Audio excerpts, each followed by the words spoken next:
Great. Want to call our meeting back to order and see if we can find Perry Rogers. I know that she's close by. Welcome. Lead us in the Pledge of Allegiance.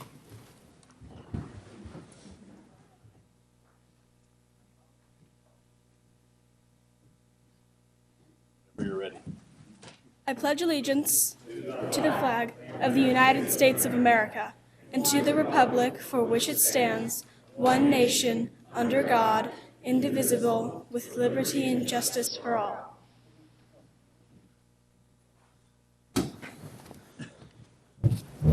Hold on one second.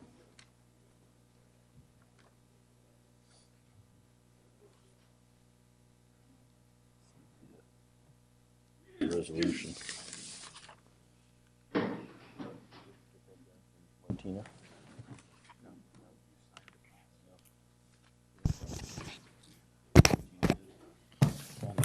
We're having a technical difficulty here. Hold on one second.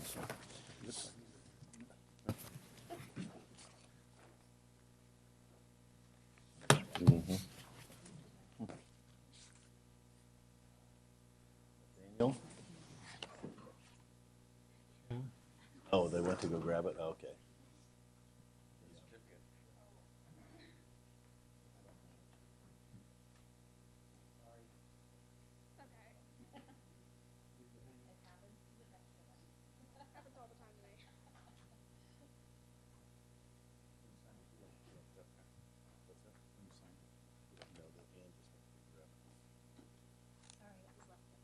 Yeah, we left a piece of this program upstairs. If you don't mind, we will jump right back to you just one moment when they bring that back down. Sorry about that, Perry. But we will, let's, maybe an announcement of actions taken in closed session. Yes, Mr. President. The board passed 3 resolutions by 6 affirmative votes with Second Vice President Wu absent. The resolutions that were adopted were Resolution 2016-17C, Resolution Release of Certificated Administrators, Resolution D, Resolution of non-reemployment of temporary certificated employees, and Resolution E, Resolution of non-reelection of probationary certificated employees. Those are all of the announcements out of closed session, Mr. President. Thank you very much. Perry, can I please call you back up? Do a little extra exercise to join us today. Well, so congratulations, and thank you very much for being here, and thank you to your family for bringing you here. It's very important for us to do this and to recognize you tonight. Perry Rogers is an 8th grade student at California Middle School.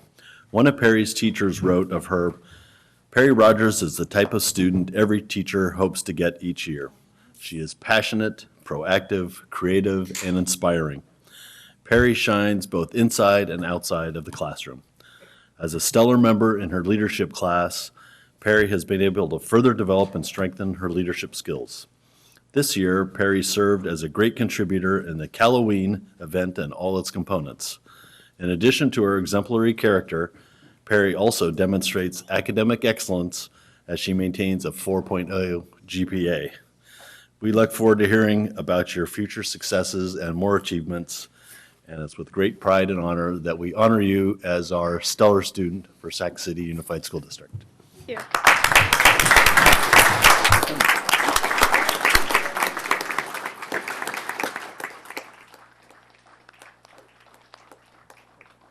Like to make a couple comments?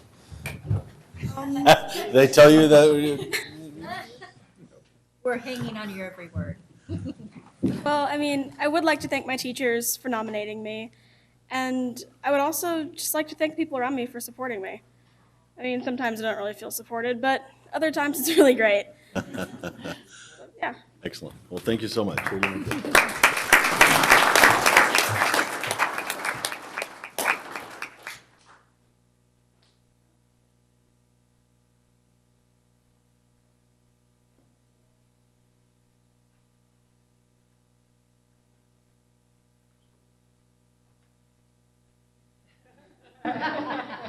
Little photo bomb.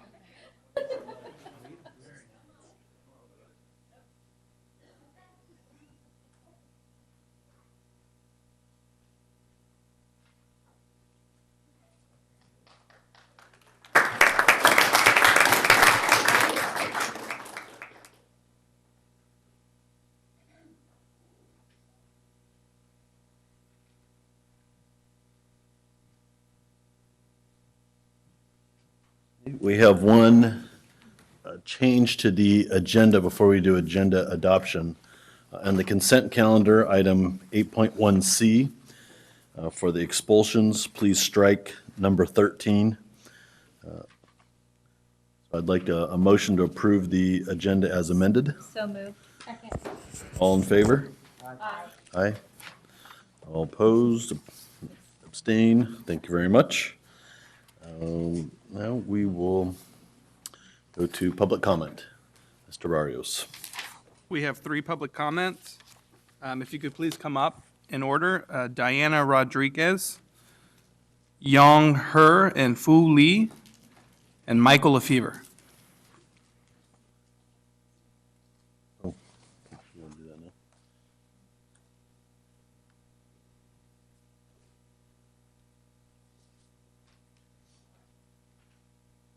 We'll start with Michael Lefevre. It's one quick announcement and then, yes, go ahead. Ms. Rosas. This meeting of the Sacramento City School Board is being recorded in its entirety and will be cablecast on Metro Cable 14, the local government affairs channel on Comcast, Consolidated Communications, and AT&T Uverse. Today's meeting will air Sunday, March 5th at 9 a.m., Monday, March 6th at 6 p.m., and webcast at sacmetrocable.tv. We welcome members of the audience to address the board. Please fill out a speaker form located in the back of the community room and give them to our communications representative prior to the conclusion of the items presented. Please speak into the microphone when addressing the board and state your name for the record.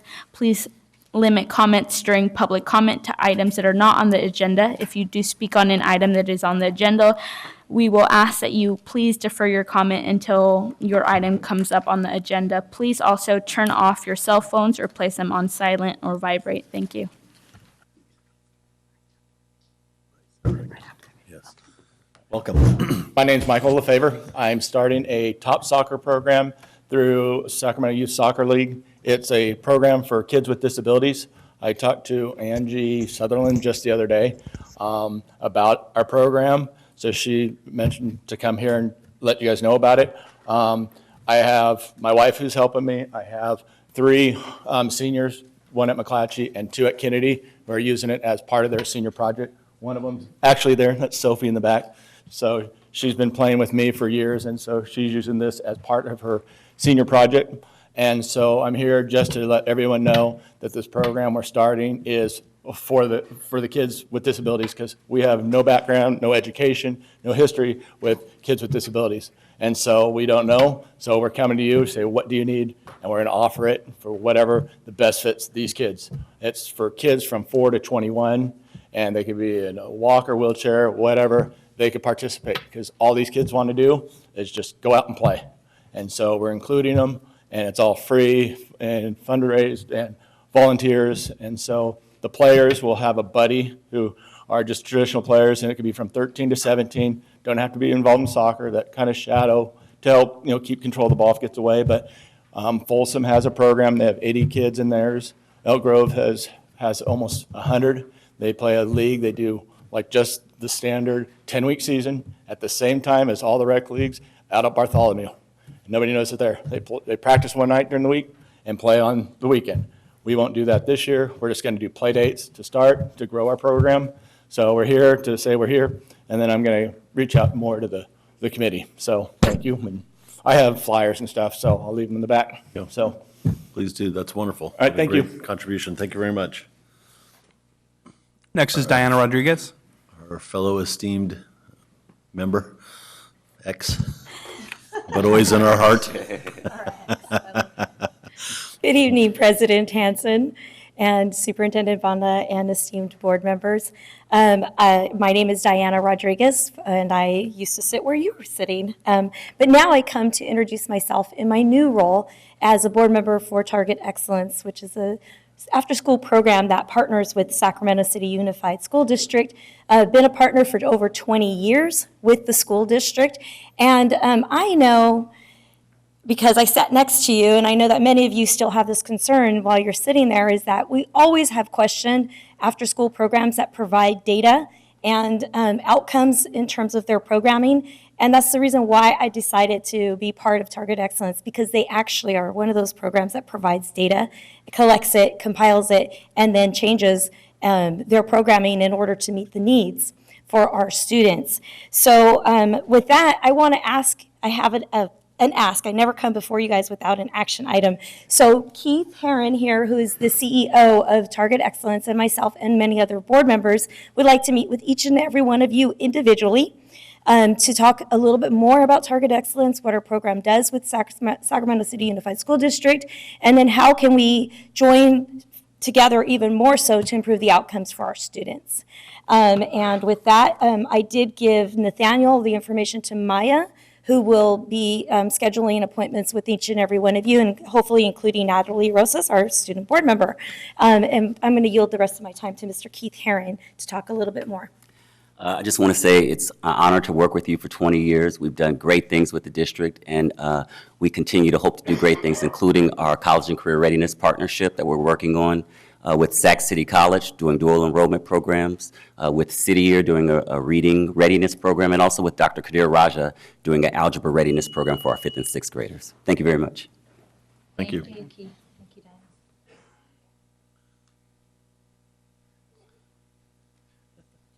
Next, we have Yong Her and Fu Lee.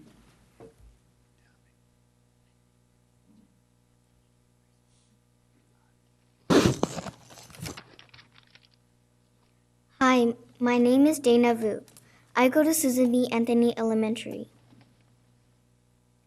I am a 5th grader.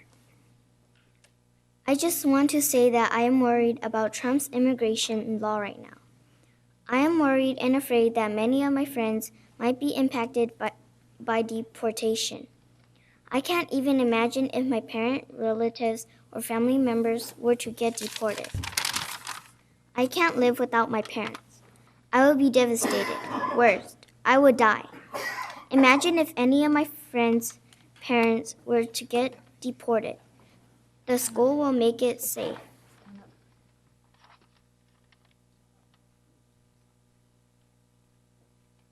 Will make it safe and fun for them. But when they go home, they will be lonely and sad. Every child needs their parents. What is the district doing or having planned to prevent this problem?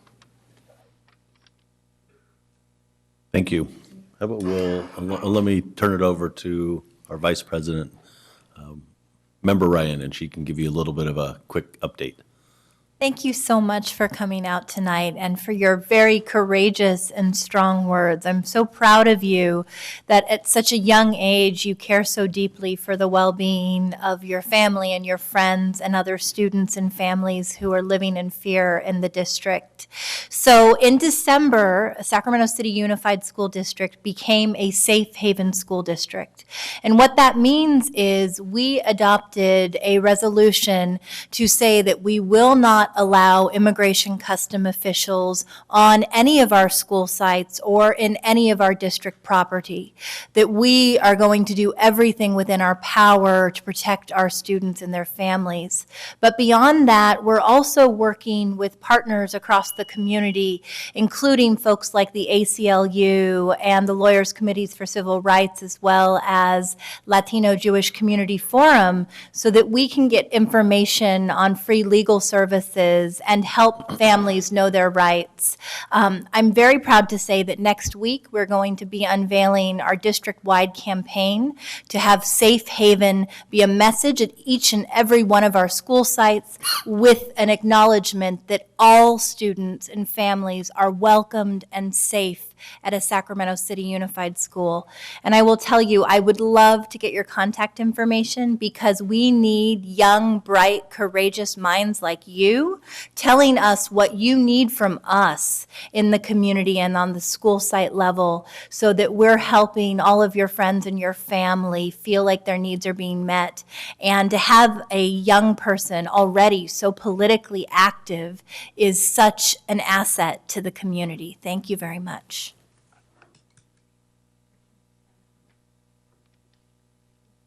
Hello, school board.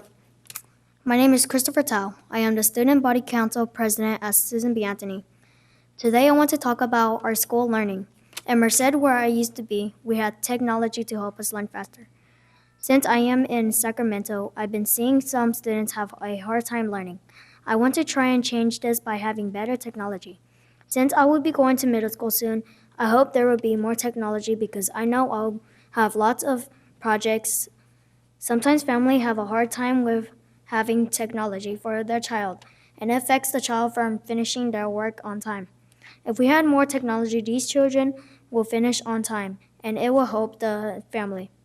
Having more technology will also help the graphics because the technology we have now is very bad graphics. 1 year ago, when I was attending Luther Burbank Elementary School in Merced, I had a Chromebook and iPad at school.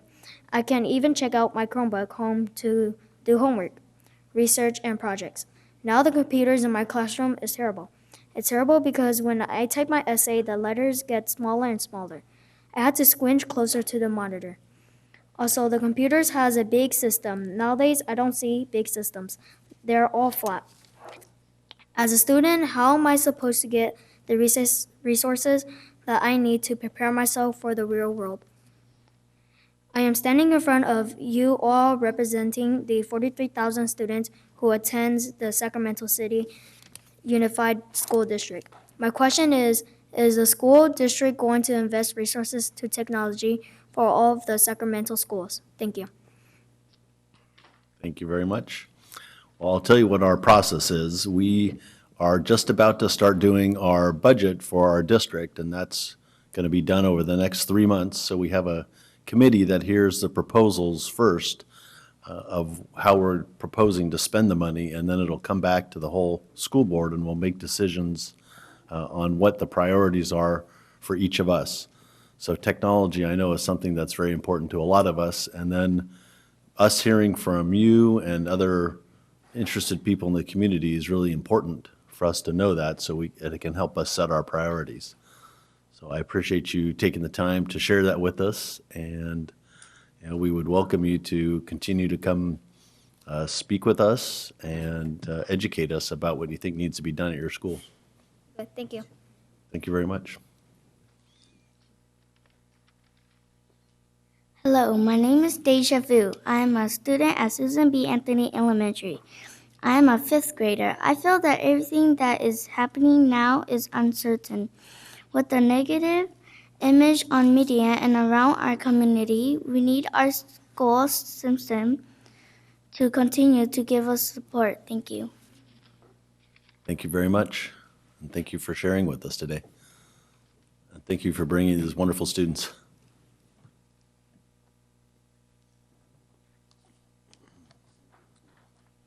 All right, next item is our consent agenda. Do I have a motion?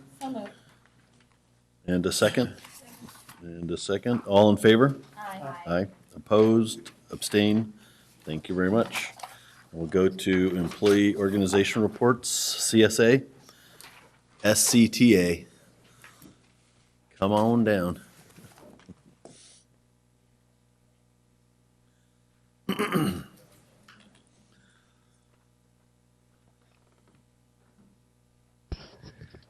Good evening. Good evening. David Fisher, First Vice President of SCTA. Tonight, just going to speak briefly about a couple things, mostly focused on the superintendent search. Next board meeting, we'll have a lot more to say about the contract negotiations, and we hope that we have a response from the district for our proposal settlement that we made at the last negotiations, and we hope to receive that for March 9th. I will say, however, that the district's bargaining team appears to be a little more interested in stalling rather than actual bargaining, perhaps best represented by the district rejecting our proposal to involve the mediator immediately in order to expedite the process. But we'll save the further comments for next meeting on the 16th. Between now and then, we want to reiterate our request that SCTA have a formal representative on the interview team who will make a recommendation to this board for the final decision regarding the hiring of a new superintendent. We all share the commitment of hiring a superintendent who shares our passion for and commitment to the students of Sac City, and who also has the energy to make Sac City the destination district. From our perspective, one consistent point of friction between the district and the educators is that the district sometimes has reluctance to involve educators in decisions that affect them. For example, that's one of the reasons why tensions at Hiram Johnson persist. First, there was a failure to move quickly to remedy the toxic climate created by the previous administration, then by refusing to create a transparent and inclusive process for choosing the principal successor. However, recently, we've made some great strides in our work with the academic office through the leadership of Iris Taylor, who has made a determined effort to provide a real voice for educators on issues that affect them, most notably recently around the issues around testing and trying to reduce that to the only necessary testing. We all share the goal of making Sac City the destination district. Educators want to be a part of the district where their voice is respected and their opinion is taken seriously, even sometimes when there's not consensus. An inclusive, transparent process to select a new superintendent provides an opportunity to demonstrate a tangible and meaningful way that this board values the voice of educators. Thank you. Thank you very much, David. SEIU, Teamsters, UPE. Okay, go to our district, our parent advisory. Oh, pardon me. UPE. Welcome. Good evening. Thank you for taking the time to listen this evening. I'm Sue Gibson. I'm principal at Bowling Green McCoy Academy, and I'm happy to be here this evening representing UPE. As you're aware, UPE, along with most of the other bargaining units, are currently engaged in contract negotiations with the district. Our negotiations team is focused on promoting and acquiring equity for UPE members in both compensation and benefits. In terms of total compensation, there's a tremendous disparity right now between the bargaining units. Members of SCTA receive a benefits package worth approximately $31,000. SEIU and Teamsters receive approximately $29,000 as compared to UPE member benefits of $9,000 annually. During contract negotiations, UPE has discussed this disparity and stated our interest in receiving comparable value and benefits. The district has acknowledged the inequity and understands the need to remedy the disparity. UPE is also looking for equity in salary structure and schedules. With the current structure, UPM members do not receive any longevity pay increases after 6 years. Salary steps do not exist for UPE members, and pay is stagnant after that 6 years. The district often loses new administrators to surrounding districts, which offer higher compensation packages. And at this point, I'd like to echo what Mr. Fisher said about trying to make this a destination district. The current salary structure discourages also teacher veterans from making the leap into administration because it basically, they lose those pay increases as their years accumulate. We're anxious to provide our members with equitable salary structure that includes a pay schedule with longevity steps comparable to what the teachers receive. This change will encourage administrators to remain in the district and will aid with recruitment for administrative positions. I thank you very much for your time this evening. Thank you. Thank you very much. Okay, go to the district parent advisory committees. I believe the Community Advisory Committee sent in written notes, so appreciate Angela doing that. District English Learner Advisory Committee. The Gifted and Talented Education Advisory Committee. Indian Education Parent Committee. Okay, we will move on to 9.3, Superintendent's Report. Thank you, President Hanson. I want to thank everyone, including our teachers and staff and community members and students and board members and all of those who participated in Read Across America today. Channel 3, KFBK, Channel 10 covered the event at Pacific Elementary. And it's really just a great event, not only honoring Dr. Seuss, one of the greatest children book writers and authors, but also promotes the love of reading. So anytime we get a chance to get in front of students and be able to model that and be able to really emphasize the importance of literacy not only for that particular class of language arts and reading, but all the other subject areas. It's always a plus. And plus, it's just a lot of fun. So some of you have not had that opportunity. I would encourage you to volunteer and go read to a class next year. Also next week, we will announce plans to further engage our schools and community in our Safe Haven initiative. We want and expect our schools to be safe places to learn and to thrive, and places where everyone feels welcome. We're very proud to be one of the first districts in the state to pass a Safe Haven policy and take a stand on behalf of all students' right to learn in a safe and secure environment. Many of our students and parents are facing the most challenging times of their lives right now. This district is committed to being there for our kids during these difficult times. We're not going to turn our backs on them when they need us, and we're not going to walk away from them in this great time of need. Met art students are inviting the folks to a special reception featuring their work on Friday, March 10th from 6 to 8 p.m. at Inside Coffee. The reception will also feature live music performances. The art will be there for sale, and then the proceeds will be used to purchase new art supplies for the class. The art includes collages and linoleum block prints and is based on social justice issues, self-identity, and culture, as well as Aboriginal and Indigenous imagery. Again, that's Friday, March the 10th, from 6 to 8 p.m. at Inside Coffee at 1901 8th Street. The exhibit itself will be shown through April the 30th, so I encourage you to go check that out.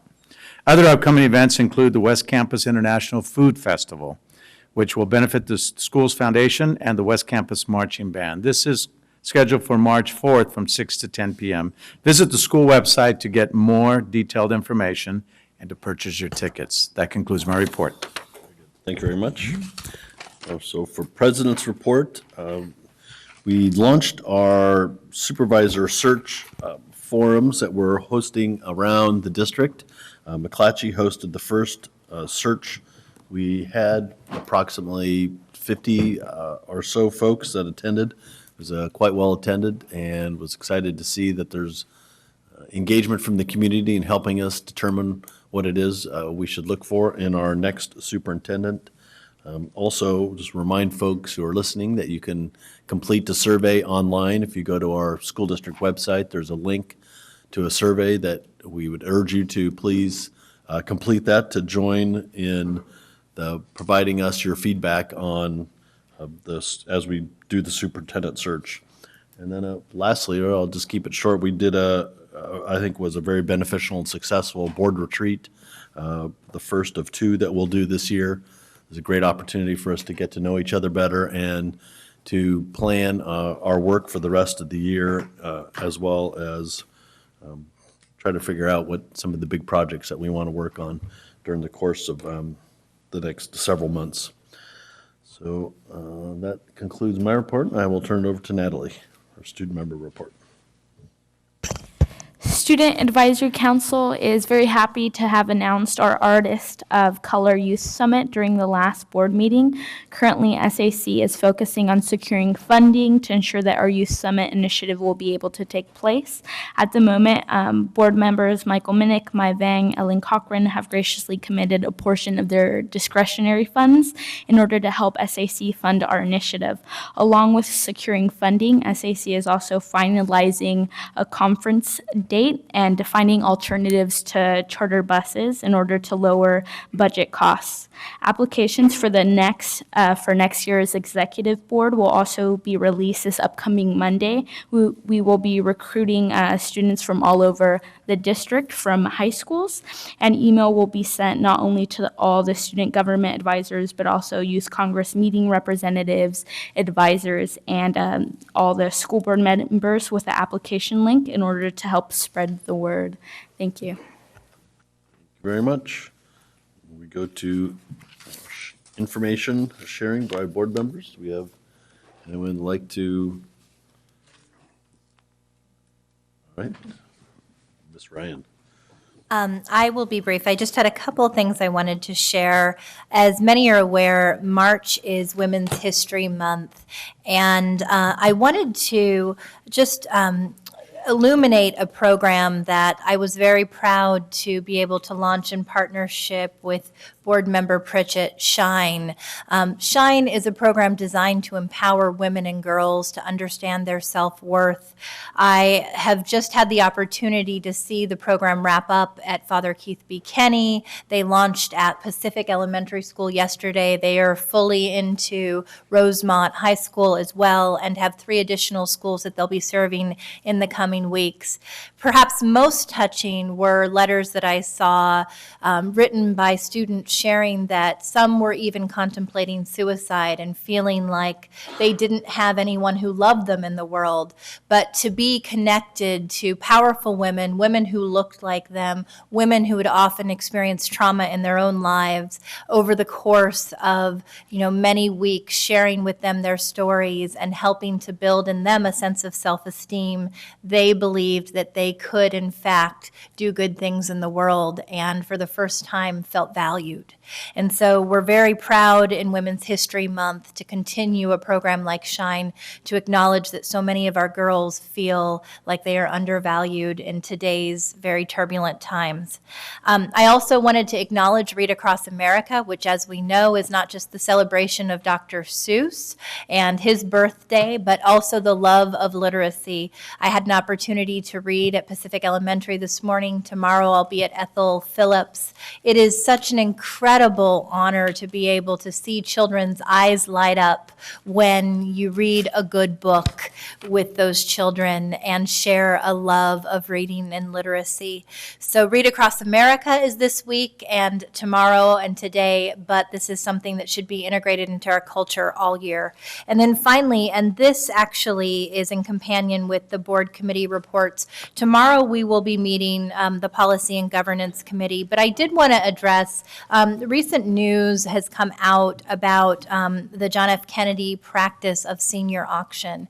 And I want to say that that for me flooded me with memories of senior auctions when I was at El Camino High School and how uncomfortable it made me feel, how often objectified girls were, the idea of auctioning off services and students for a day as a fundraiser. And as a result of that and the fact that the practice has continued on, I will be introducing policy tomorrow in our Governance and Policy Committee meeting to disallow the practice of student auctions as a sanctioned activity at any Sac City Unified School. Very good. Any other board members? All right. Oh, Ellen? I just wanted to, and I'll throw this off to Member Pritchett too. Rosemont is the next superintendent search committee, and I believe it's on the 7th. Would you like to plug that? That was a prod. Sure, let me repeat that. Our next superintendent town hall search meeting will be at Rosemont High School. It's located at 9594 Kiefer Boulevard, right off of Bradshaw. It starts at 6 p.m. and we'd love to have the community come out and support us. Wonderful. All right, we're moving on to item 10.1. Mr. Castillo. Oh, did we meant to, sorry. 1 second. 9.7. Board committee reports. Facilities. Oh. Thank you, President Hansen. I just wanted to report in regards to, for the Facilities Committee, the board did have some emails that were brought forth at a couple board meetings ago, and as chair of the Facilities Committee, I have investigated and found no findings of additional monies going to McClatchy. Thank you. Academic? Michael? Thanks. I just wanted to do a quick report on the newly formed academic committee.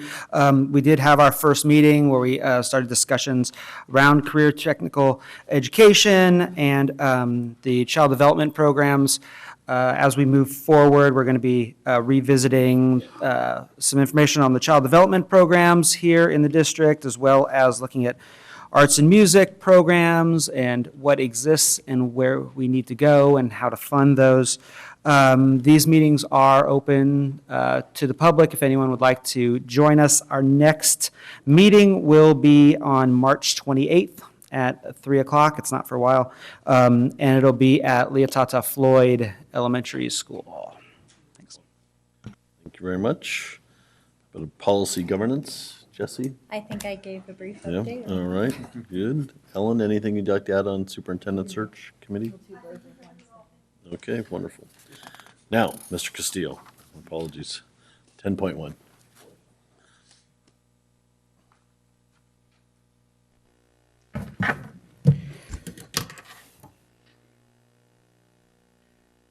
Good evening, President Hansen, Superintendent Banda, and members of the board. Tonight, we will do the second reading for 2017 budget reductions. At the last board meeting on February 16, we presented the first reading. So I'm not going to go through all the slides because you hear this before at the last board meeting. However, what we present tonight is 3 new slides that hopefully could share with the public and to the whole district the dilemma that all school districts in California are facing. And this is the increase in pension costs. Our STIRS, since the implementation of local control funding formula, it went from 11.4% to 28.2%. That's an increase of over 150% for CalPERS. CalSTARS went from 8.25, it will go to 19.5 by year 2021. And this is prior to the revision, most likely to lower expectations and revenues from their investments. And why I'm sharing this to you and what this means for Sacramento City Unified School District is that our pension costs alone are higher than our new ongoing revenues. This is based on the January governor's proposal. So our new revenue does not even cover our increase in pension costs for 2017-18. This is a significant issue for us. And to add to that, our district, every district will have pension in costs. To add to that, we have other costs such as health benefits that are projected to increase year after year. We're projecting a 10% increase. So when we add these new fixed costs for step and column and health benefits, our new deficit spending, it goes to over $7 million. So adding all the new revenue does not cover our new automatic cost increases. That's the dilemma that we're facing. So this is something that we need to think a lot how we're going to plan for the next future years.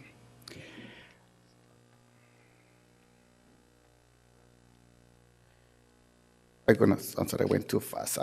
So what are the recommendations for tonight? At the last board meeting, we present to you that our reductions for 2017-18 is due to grants are ending. The majority of these grants, such as 21st Century and ACES, we have applied. We expect to receive this money back.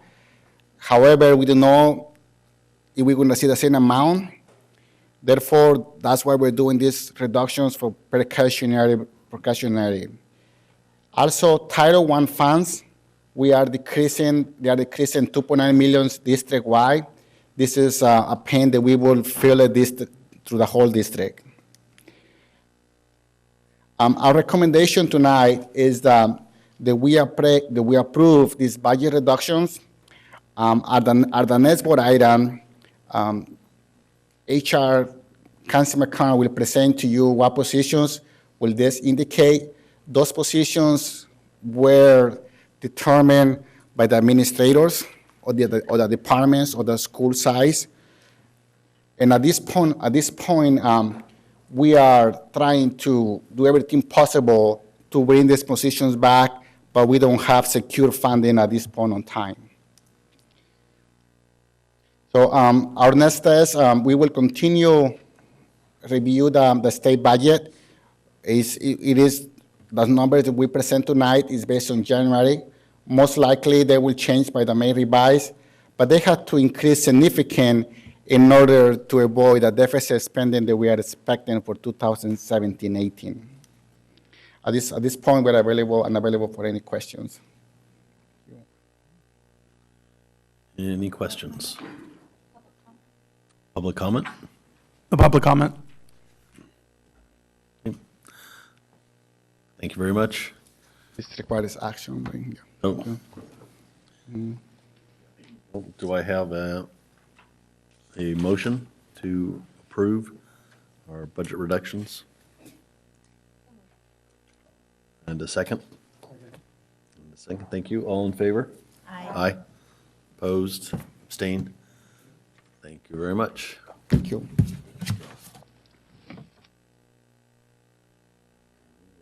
The school calendar, Concy? I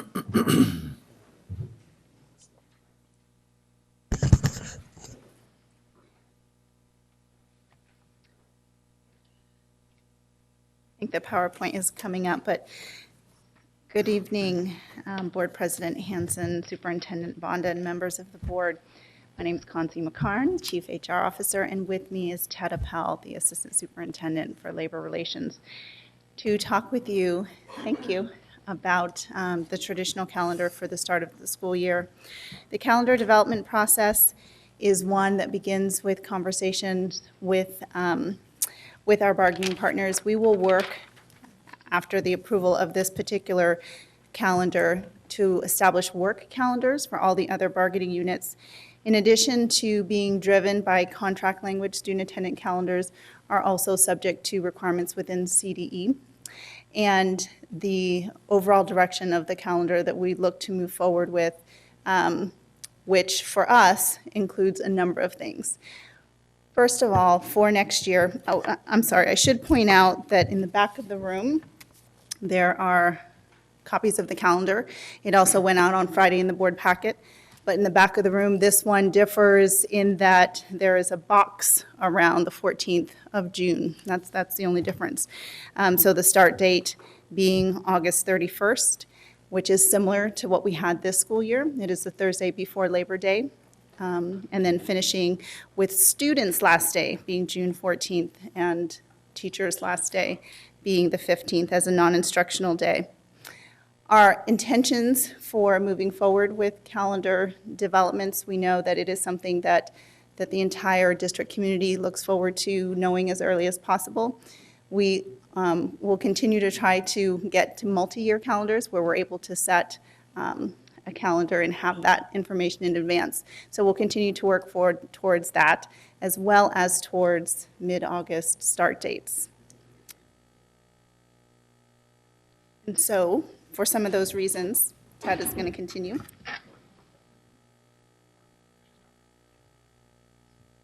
So the rationale has been discussed previously. I'd like to go over some of the reasons why in the future we are hoping through negotiations to have an earlier start date to the from the traditional calendar, which is around Labor Day, to starting in mid-August.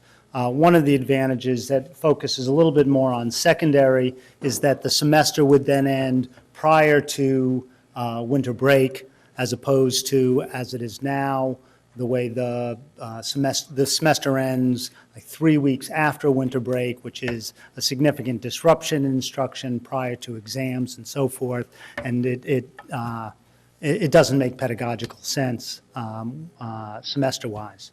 The second is we think there's some real advantages in terms of enrollment as people come into the area. They are looking to find schools that are open for their children in the summertime, and we think we lose some enrollment early from the early start of some of our surrounding neighborhood schools. Third is we certainly know that with testing in the spring, there would be more instructional days prior to testing. Under our current calendar, testing interrupts instruction, then there's another 3 or 4 weeks after testing, which is, again, difficult for planning, for teachers, and I think it puts our students at a disadvantage during testing. There's a disadvantage to the district in terms of our hiring timeline. We'll be able to hire earlier with a earlier start date and get some of those candidates that are available earlier. And finally, for our teens, the surrounding district teenagers get a jump on the summer jobs because they're available earlier in the summer. So we think for all of those reasons, it would be advantageous to do as some of our surrounding districts have already done, change to this new calendar, and we're hoping to be able to negotiate that for the future.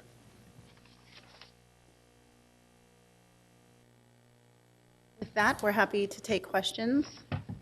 Great. Do we have any public comment? Mr. Barrios? On this item, no. Okay. Mr. Minnick?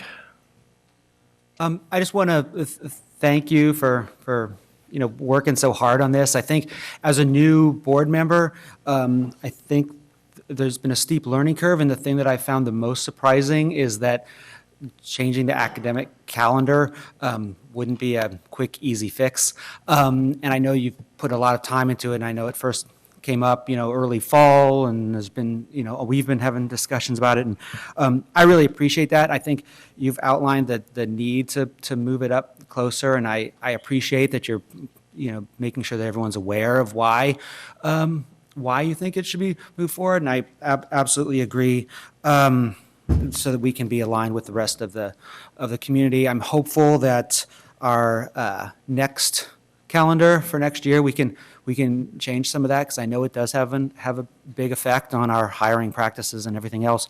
But I appreciate us now just getting to the point where we just have a date to give, because there's a lot of families and teachers that are really ready to schedule those summer vacations, and I'm appreciative that we can just kind of move forward and have this done. So thank you.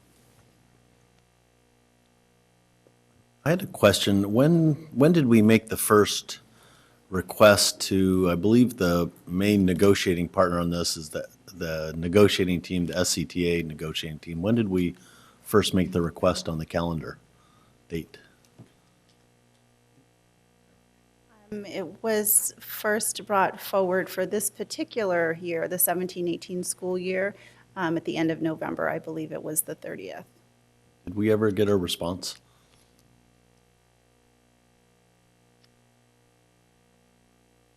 So it was discussed a number of times, and given that we are already in the beginning of March, and certainly the need for people to know, families, parents, district, in terms of being able to move forward, we were able to agree with SCTA on this particular calendar that has the start date similar to what it had for this current school year. So that was recently, I assume. Yes. Because to me, unfortunately, this kind of seems like one of those places where the interest of the adults went ahead of the interest of the children of the district. It's quite disappointing that something so simple couldn't have been handled a little bit more expeditiously.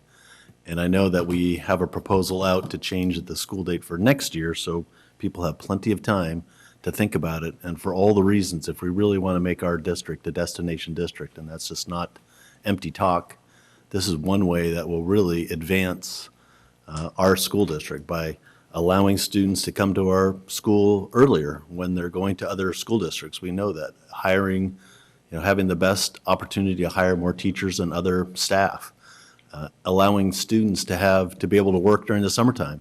I can't tell you how many emails I've gotten from, they are angry, so I can't use a different word, angry parents and community folks because we have not come up with the calendar earlier. And I explained very clearly what the reason for that was. Unfortunately, we just can't say this is when we want it to be. It has to be, part of this arduous, incomprehensible process to me, something that's so simple, that's so apparent that, we should move forward on. So I hope that, we can put the interests of the students first in our district and, and do the right thing on this and not make this something gets dragged along like this. It really it just is very unnecessary and really creates a lot of hardship for our parents, and that's just not right.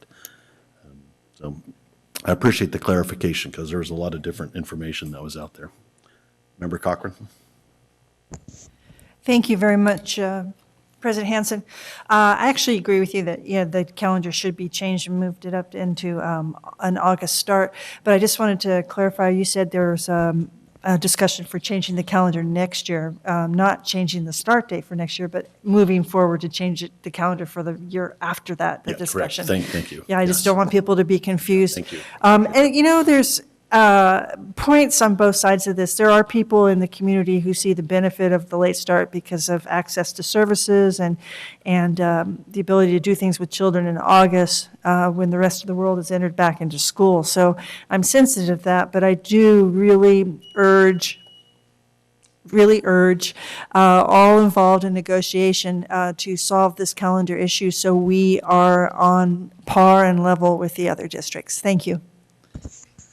I'd only add that while the rationale for doing it is clear, Board Member Minnick said that it isn't always as simple as it seems, and I think that there's a good chance that this will eventually happen, and when we do so, it'll be done in a very public way, and that people will be able to be well informed, and the transition will be done efficiently and effectively.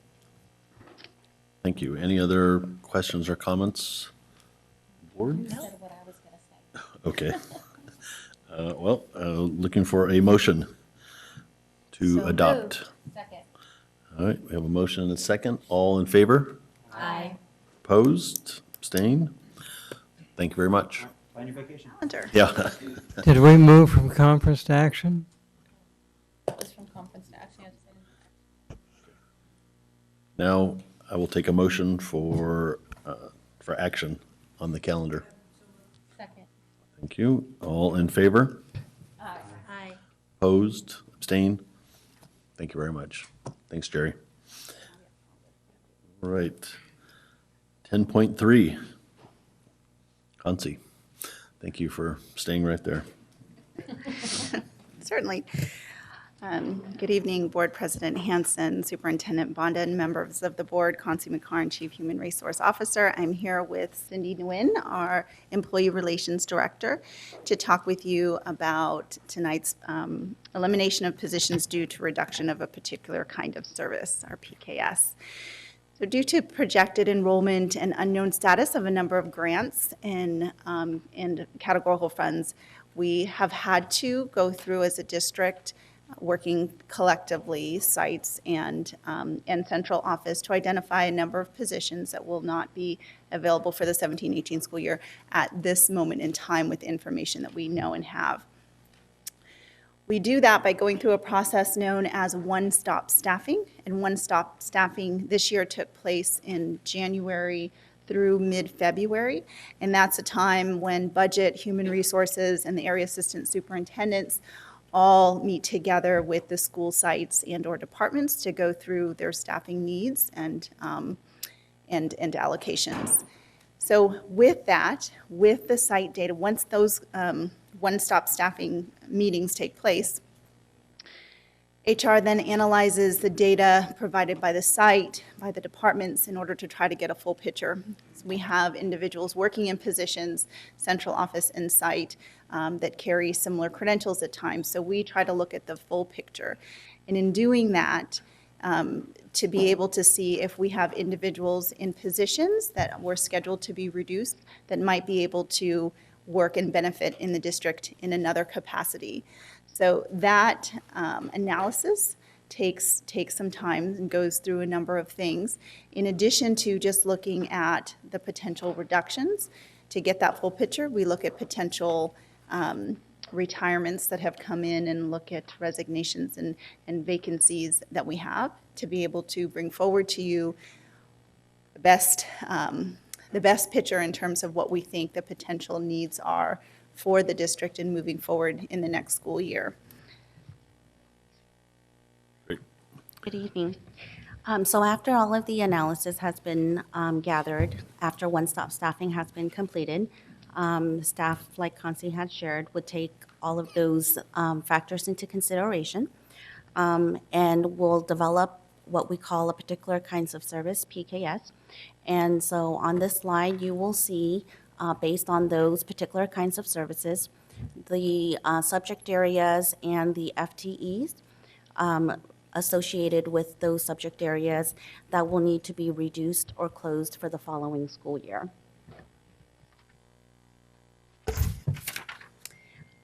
Please note that most of these positions are categorically or grant funded, while some may be due to enrollment. Also, please note some of these positions may be vacant, and in those cases, those employees would not be affected. There would be no employees affected.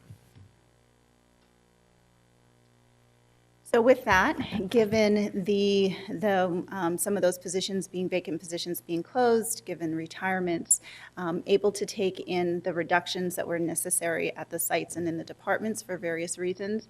And although we're bringing forward to you a PKS to close those positions, it is not affecting teachers. So we do not have any teacher layoffs, notices that will actually go to employees. It is positions that are being closed. Do we have any public comment on this item, 10.3? We have two students who would like to make a general public comment. Oh, On okay. this item. Yeah, Oh, we'll are we on hold that them. item? Yeah, we'll hold No- them. no comment on this item, no. Not on 10, okay. Any board questions, comments? All right, very well. We have to take action on a conference. Is there a motion to, and a second? All in favor of moving this from conference to action, please say aye. Aye. Opposed, abstain? All right, it's now in action. Do I have a motion to, and a second? All in favor? Aye. Opposed, abstain? Very good. Thank you. Thank you. Now 10.4. Kansi, you're up. Actually, because in the last agenda item that was just approved by you, with recognizing that there's not a need to lay off actual people, we now don't have a need to do a tie-breaking criteria, and so no action is needed on this particular item. So you can go on to the other item. The board president can move to remove the item, no action taken on this particular item. Okay, very well. So it will be noted, no action taken on this item. Thank you very much. Just a quick point of, to Mr. Barrios, we had a late group who wanted to do a brief public comment, so I thought we wanted to allow them to come give us a quick public comment if you'd like to call them down. Serena McMillan and Becca Brown. Welcome, ladies. Thank you for joining us. Good evening, Board President Hanson, members of the board, and Superintendent Banda. My name is Rebecca Brown, and I'm a 10th grader at Sac High. I know we're going out of order, but we still want to inform you about some things. While I'm not graduating just yet, I hope to be playing basketball for a long time. And like many of my Sac High teammates already have, I'm looking to earn a scholarship so I can also pursue my education at the next level. Right now, however, I'm looking forward to finishing this basketball season strong as we chase a state title. It's actually basketball that brought me. My coach and my teammates here with me. While Serena will come up after me with an invitation, we wanted to acknowledge that Sac City School District is likely one of the only districts in state where every high school with a basketball program had at least one basketball team to make it to the playoffs. The following teams made the basketball playoffs this year: Rosemont Girls, Johnson Boys, Kennedy Girls, Burbank Boys, CKM Girls, West Campus Boys and Girls, Sac High Boys and Girls. Also, our team had the privilege of once again sharing the Metro League title with C.K. McClatchy. In honor of us winning the title and to recognize his service to the district, we wanted to present Superintendent Banda with a game ball signed by the team. Remember, Ryan, we know you represent Oak Park and Sac High, so we're saving the next championship ball for you. All right.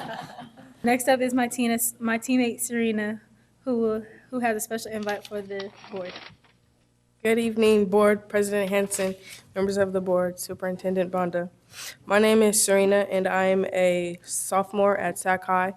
Like Rebecca, who just spoke, I'm looking forward to pursuing my college degree in basketball at the next level, but I've got a lot of work to do until then, which includes winning many more basketball games this season. I'm here tonight with my teammates to invite the board, staff, and members of the public out to some great basketball and hopefully see the district collect some more championships. Tomorrow, Friday, March 3rd, Sac City will have the opportunity to win 3 section titles in basketball. The West Campus girls play at 2 p.m. for the Division IV title. West Campus boys play at 4 p.m. also for the D4 title, and the Sac High Lady Dragons play at 6 p.m. for the D2 title. In addition to those games, the CK McClatchy girls play on Saturday at 6 p.m. for the Division I title. All games will be at the University of Pacific Gym down in Stockton, and we hope you can make it. Also, if you've got a busy weekend already planned, no worries. The team just mentioned, as well as Burbank boys, will continue their season next week, as all the teams have already advanced to the Northern California round of playoffs. As you may recall, 2 years ago, the McClatchy girls won a state title, and last year's both Sac High and West Campus earned a second place in NorCal. We are all looking forward to continuing to represent this district and can't wait to return with additional invites as the playoffs continue. Thank you for your time. Very much.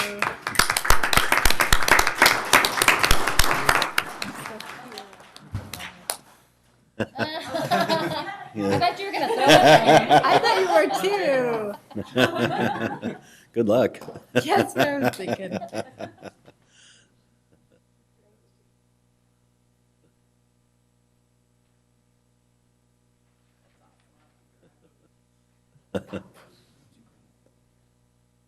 All right. Yay.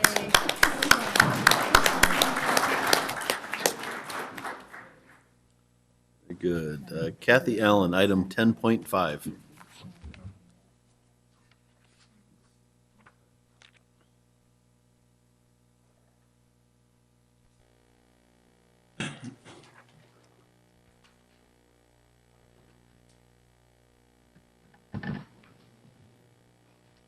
Hey, good evening, President Hanson, members of the board, Superintendent Bonda. A little different workshop. We're going to obviously stay up at the dais for you and talk about our project labor agreement. Briefly, a little bit on the background. I did a little research on local district PLAs, talk a little bit about program costs, and then we'll have a couple of videos. We'll also hear from representatives of the building trades and ABC, and then staff recommendations and next steps. So the first project labor agreement for Sac City was approved in September of, that's wrong, 04, sorry, 04. And then in 09, we extended it for another 4 years, and we did a second extension in April of 14, which took it through to November of 16. So we're actually currently kind of in between project labor agreements. But we haven't had any contracts to issue, so so far we're okay.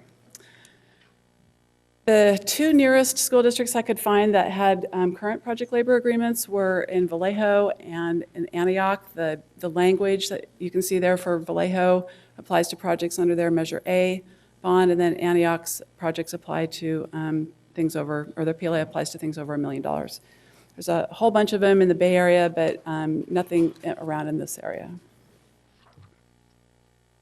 The program cost, again, this is just, this is a 30,000-foot level of what staff budgets for the whole bond program. We've sold about $174 million worth of bonds. We subtract out our non-construction projects. We've also subtracted out projects that are less than $1 million, which brings us to about $116 million of projects that would fall within the PLA. What we do here is we take out the 20% of soft costs, so we're not estimating any project cost using the full total construction value just on the hard costs. So when we do that, it comes up with about $18.6 million in PLA costs to date on those $116 million projects. There was a question by a board member about what would the cost have been if the trigger had been $500,000 during this time. And again, using the same criteria where we subtract the soft costs before we do the calculations, roughly it'd be about $2.8 million.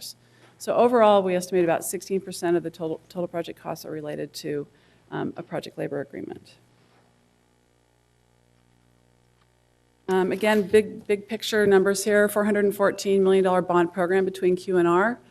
We subtract out the $122 million that we've always talked about and held sacred on core academic renovation and repair. The 40.9 there is what's left in Measure R. We have $50 million in completed projects and about $39 million in non-construction projects, which leaves us with about $161.5 million. This represents projects that are in progress or future projects, which are unidentified. So we crunched some numbers and basically came up with about 81% of what's remaining is likely to be subject to the PLA if it's $1 million. Using the same formula where we back out back out soft cost, it's roughly 20.9, again, an estimate. That would be attributable to having a project labor agreement on a project. 19% of that 161 would fall again between $500,000 and $1 million. Again, these are projects we don't know yet, so it's taking a stab at some of those totals here. Using that same formula, about 4.9 in extra costs could be possibly attributed to lowering the PLA threshold. There's been some comments from time to time about, is the district going out of its way to award contracts that are under $1 million to avoid the PLA, and I'm here to tell the board I've never done that, actually we've gone out of our way to bundle projects to put them over $1 million. So this was a sample of what happened last summer. The totals here represent 30 individual projects, the bulk of these being emergency repair. So, for example, if it was replace roofs on multiple sites, we put all those together to get the total up, so it was over the PLA, and obviously realized some savings with bundling. So at this time, I think I've got the building trades video first. So I think Member Pritchett, you want to kind of give him the rules of how long and how we're going to do this? Yes, thank you. So I spoke with President Hansen, and we've agreed that as we go into each video, we'll allow members from the building trades and members from the ABC to give a presentation for 10 minutes each directly after your video.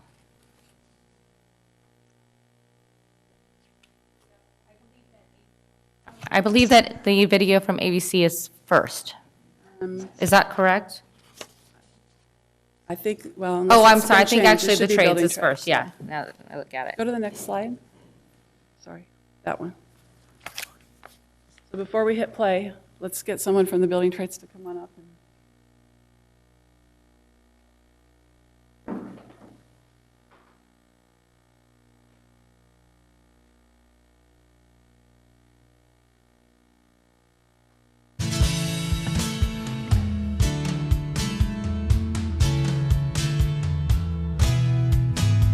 From small school districts like Pittsburgh and Hayward to large districts like San Francisco and Los Angeles, and across the community college system, project labor agreements are being used as a management tool to help projects come in on time and on budget. But district board members use project labor agreements to achieve a variety of goals. One of the main goals of the PSA for me personally was quality, to ensure quality. Our projects now are coming in under budget. And so we're very happy that this has been a good system for us. I personally am very interested in making sure that public dollars are spent in the most responsible way, and for me that means on the best jobs that have the best benefits. It was a combination, I think, of our philosophy as a board as well as our business judgment. Philosophically, we believe that local tax monies should help to support the local economy and should support good wages. In a town like Hayward, a lot of the workers that are working on these projects have children going to these schools. They wanted to see quality. They wanted to see good use of taxpayer dollars. Well, since the labor agreement, what I've seen is that small business participation, local residency participation, and really an engagement by the local community supporting the project because they're participating. We need to make sure that money stays locally, that it gets reinvested in our community, and we want to make sure that our projects are delivered on time and in a fair manner.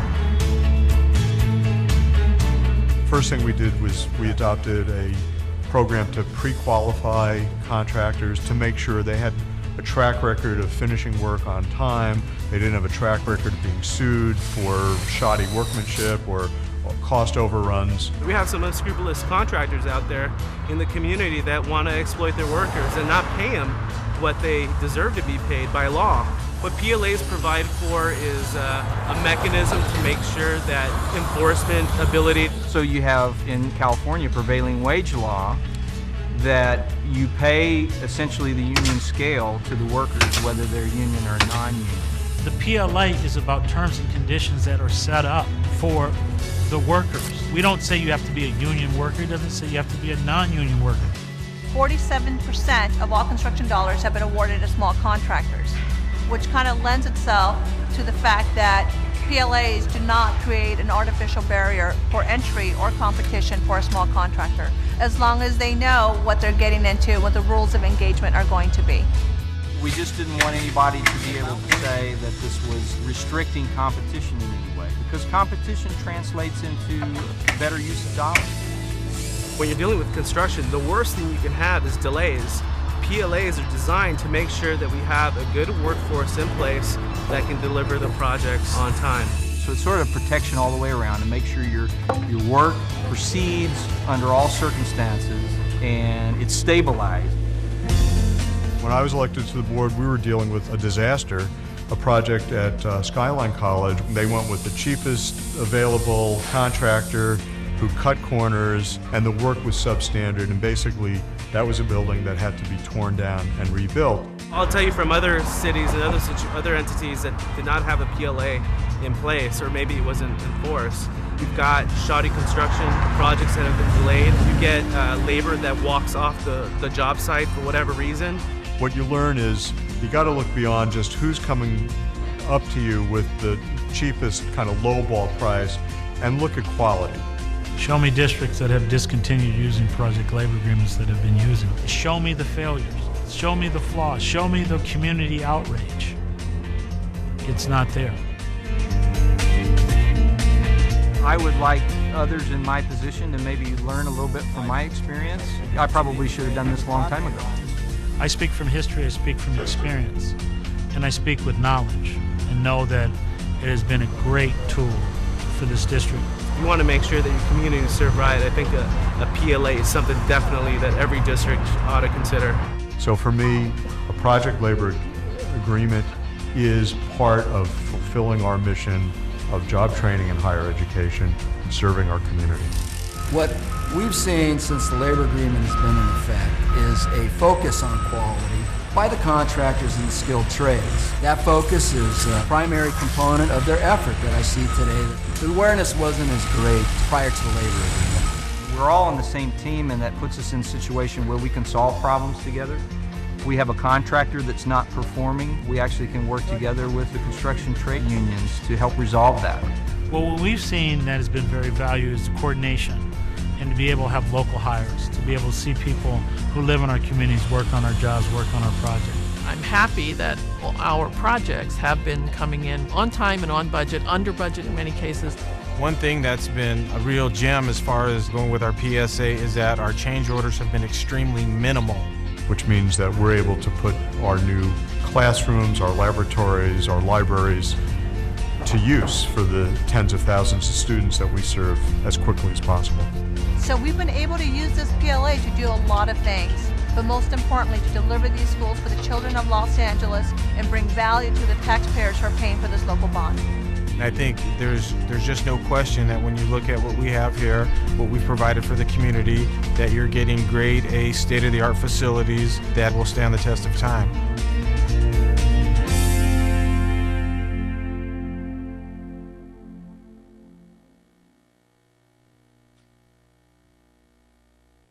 Okay.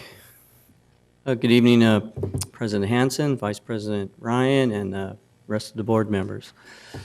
My name is Kevin Ferrer. I'm the Executive Director of the Sacramento Sierras Building and Construction Trades Council.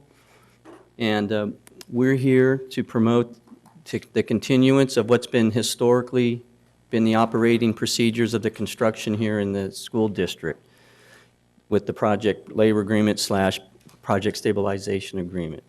I have with me here Cherie Cabral, who represents not only the Sacramento Building Construction Trades, but also the state building construction trades. Good evening, President Hansen, Vice President Ryan, members of the board and staff. I think there's a PowerPoint presentation. If we can start it, and does the doohickey work? For lack of a better technical terminology. I like the word doohickey, it works just fine. It was a construction tool. You Thingy. known the name. Thingamabob? Yeah.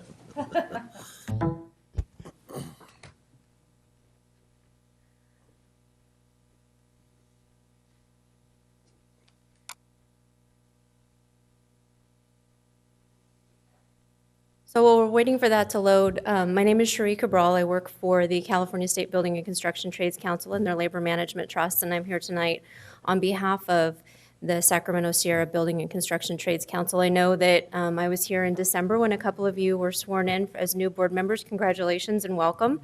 And actually, I was here, believe it or not, when the first PLA was brought in and when the renewal was also done. So I do have a little bit of historical experience with the PLA that's been here in the district, which actually was one of the first ones that was done in the state of California way back when this was starting. So this has been a historical operating procedure for the district. It has been very successful, and the reasons that we're having this discussion about renewing it tonight are the same reasons it was put into place in 2004, 2005, and that was to take the money that was generated from local bond dollars and to put it back into wages here in the community to keep the people that live here and that send their kids to your schools working in the community. So if the doohickey works, we're just going to go through a quick PowerPoint presentation, and I know some of you that are new to project labor agreements, and hopefully these will answer a couple of maybe pending questions that you have, and if not, when we're done with this, Kevin and I are more than happy to take questions, any that you might have. So project labor agreements enable local hiring and help manage construction projects efficiently. They're a type of a workforce contract used in the public and the private sector. So it's a project labor agreement. Ooh, I have a very bad typo.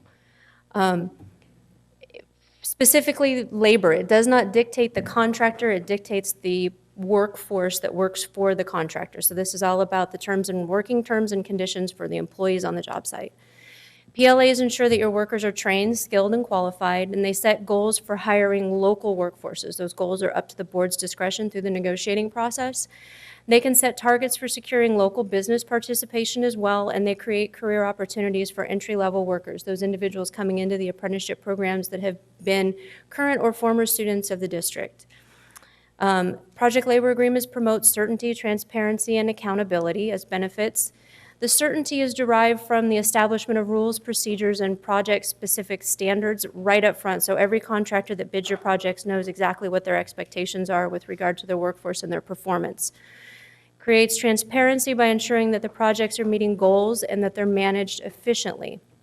And that translates into not only transparency for your district, but efficiency in dollars. And it creates accountability by holding all parties accountable for meeting the agreed-upon standards, goals, and project management practices, including those set by California statute, right? So not only do they have to abide by California Public Contract Code and the existing statute, but by the terms and conditions of the PLA. We consider them to be good for the communities, good for taxpayers, and good for business, and the statistics and performance data around that has shown that. One of the standard things that's included in all project labor agreements as mandated on behalf of the building trades is the Helmets to Hard Hat program, which is creates opportunities for veterans by connecting the skilled men and women that are returning from the armed forces with construction careers. So this program used to be managed by and run by the Department of Veterans Affairs. When the economic crunch happened, the National Building Trades took over the funding and the running of this program, and so now it is funded by labor, driven by labor to put the men and women returning from the military back into service. Since this program came into being, we've returned 22 returning veterans into service. Many of them have disabled status, and just in 2016, we placed 2,047. PLAs keep the local tax dollars in your community by creating jobs for local workers and investing in career development. For all of you who've gone through the process of economic development, money that's generated in the form of wages changes hands 12 times. So for every dollar you pay in wages out of bond money, that's going back into the community of whomever they live, wherever they live, 12 times. So if you want it to stay here and recycle 12 times, that's the best outcome that can be had. It expands opportunities for local workers and businesses by increasing access to family-supporting jobs and career training. And it establishes a career path for local workers by providing on-the-job training, allowing your local workers to pursue a family-supporting career. And therefore, because they're working locally, they can be productive and engaged members of their local communities. Remember, these are your parents. Their kids go to your school. Having them work here instead of commuting other places means that they have time to coach Little League. They have time to be engaged in their kids' homework. They have the ability to do all those things that we want to see parents do for their children to be a part of the community. Project labor agreements help deliver projects on time and on budget by setting clear expectations and standards up front. This means that your construction bids are going to be more accurate. Normally, we say you're going to be building it using the lowest responsible bidder. However, I would encourage all of you to remember that we had some changes in government statute by AB 566 in 2015 with regard to leaseback delivery and design build in SB 1358 in 2015. Both of those statutorily, you can only conduct leaseback projects if you utilize a project labor agreement. The project labor agreement does not dictate what delivery method your district has to use. It just gives you options. You can use any one you choose. You can only use leaseback if you have a PLA. It ensures quality and reduces overall costs by requiring that your workers are properly trained and highly skilled. They're built well the first time, and there are fewer costly change orders. So we build it using a streamlined, highly skilled workforce, and it avoids costly delays by enabling better workforce conditions. Projects are managed efficiently, and they're completed on time. So we say we're going to build it once, build it right. PLAs require fair and open competition. I don't know how many of you know this, but SB 922 in 2011 codified in the requirement for fair and open competition into Public Contract Code Section 2500, which specifically states that the PLA must permit all qualified contractors and subcontractors to bid for and be awarded work on the project without regard to whether or not they are otherwise party to a CBA. So in other words, you can't consider their affiliation as a union or a non-union contractor as part of their bid underneath of a project labor agreement. It is patently illegal.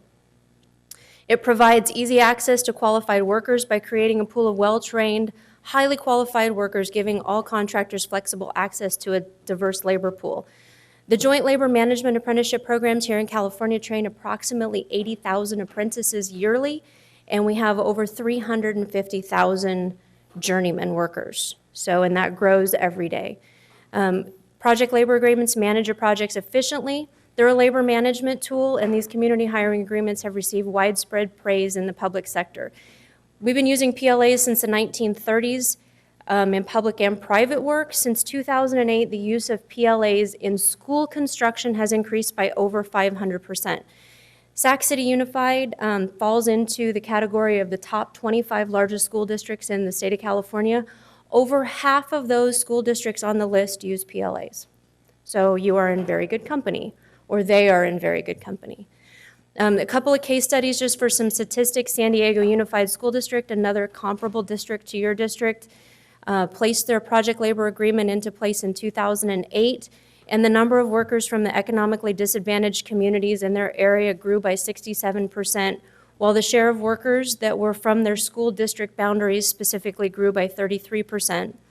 The Riverside Community College District between 2010 and 2014 saw high local worker participation in the form of a 65% return and 54% of small businesses.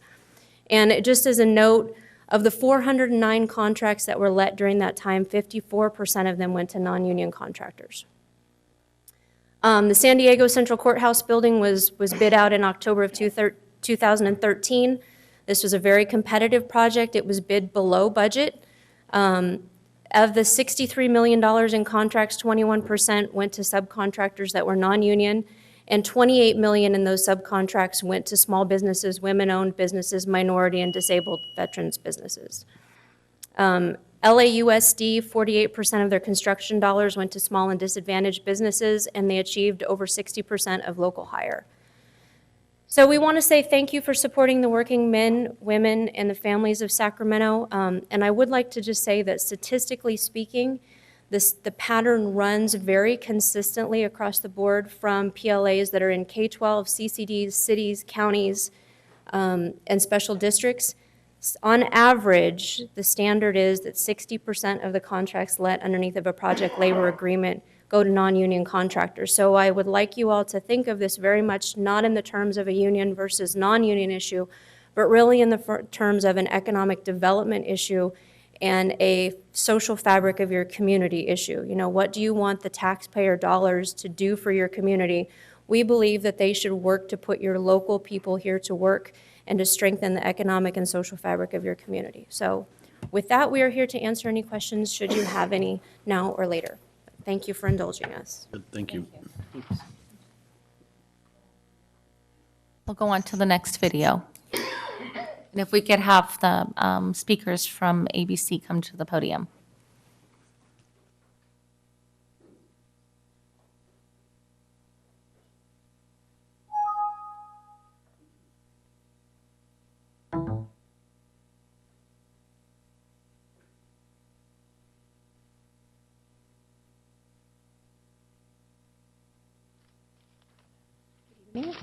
Oh, welcome. Richard.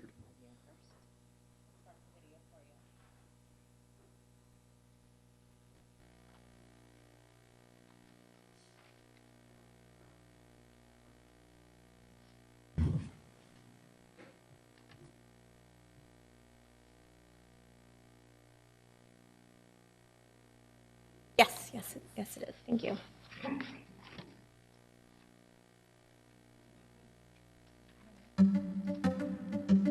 Americans love letters.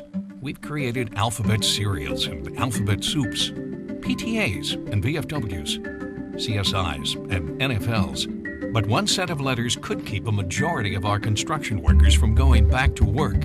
PLAs, Project Labor Agreements. As government red ink bleeds across the nation, project labor agreements are making it worse.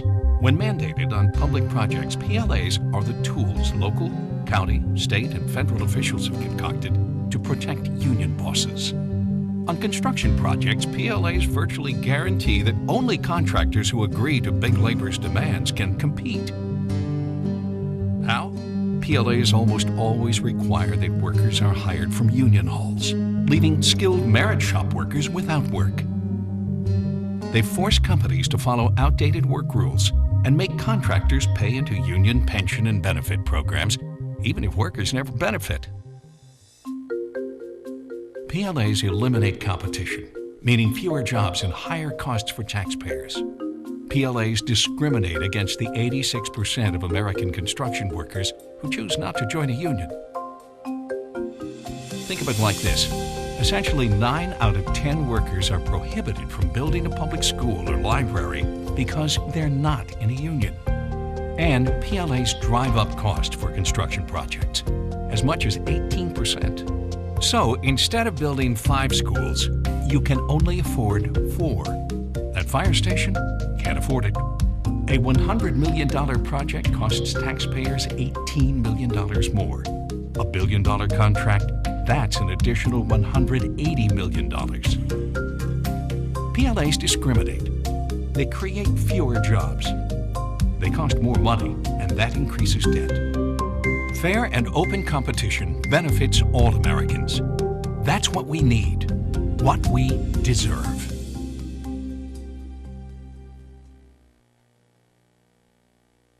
Okay, good evening, President Hansen, members of the Sacramento City Unified School District Board. I'm Nicole Gehring, Community and Government Relations Director for Associated Builders and Contractors. I've been with the organization 10 years fighting project labor agreements. There are just some fun facts for you. Out of 754 of the construction bonds passed only 43 have used PLAs. So it's a very small number. May it be some of their largest school districts, it's still a very small number of school districts are considering these. Why is that? Because contractors and their workforce build the communities, and that's what they want to continue to do. I was just at a ribbon cutting ceremony this morning on a net zero energy building that was produced with a double LEED platinum and living building challenge building right here in Sacramento that was built with the majority of open shop contractors and their workforce who lives here, and their children are going to school here. They live here in this community. Prior to 2004, you had hundreds and hundreds of general contractors bidding work here and subcontractors. Since that time, that number has been significantly reduced, and you have specific general contractors bidding and receiving work here all the time. The same contractors, the same names every time. What does that do for the community and people coming up through the schools? I want to give you a few other statistics here. I know there was a lot of questions about costs and how does a PLA increase cost.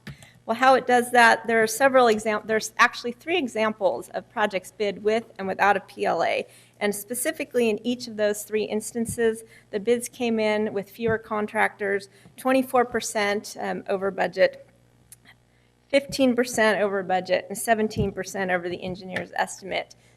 I have to tell you, there are some PLAs out there, projects that are delayed and aren't coming in on time, and one of them is the Alameda Hall of Justice project. It was a $11 million contract. It was, last I saw it, it was at $122 million, and the local participation goals were 60%, and it was coming in at 2.58% local participation and 61 days delayed.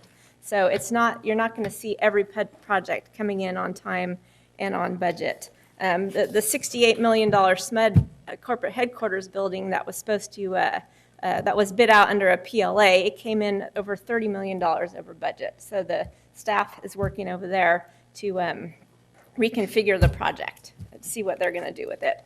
But bottom line is yeah, you heard that the contractors can bid and it doesn't hurt the contractor. This PLAs hurts the worker. The PLA hurts the worker. You're going to hear in a minute how his wages are reduced, specifically here in Sacramento County examples, and they are hurt because they're not allowed to work on these projects. The Sac City USD PLA, you actually have a high number of core workforce allowance of 8, which is actually the highest I've seen, but the problem with it is that you can only use your workforce on an alternating basis. So the first person comes from the union hiring hall, and I don't even know if that person is local. I don't know where that person comes from. And then the second person, you can use your own workforce. And then when you have that guy, you need to register him with the hiring hall, and then his pension benefits get paid into the union trust fund. What happens to that money for that worker?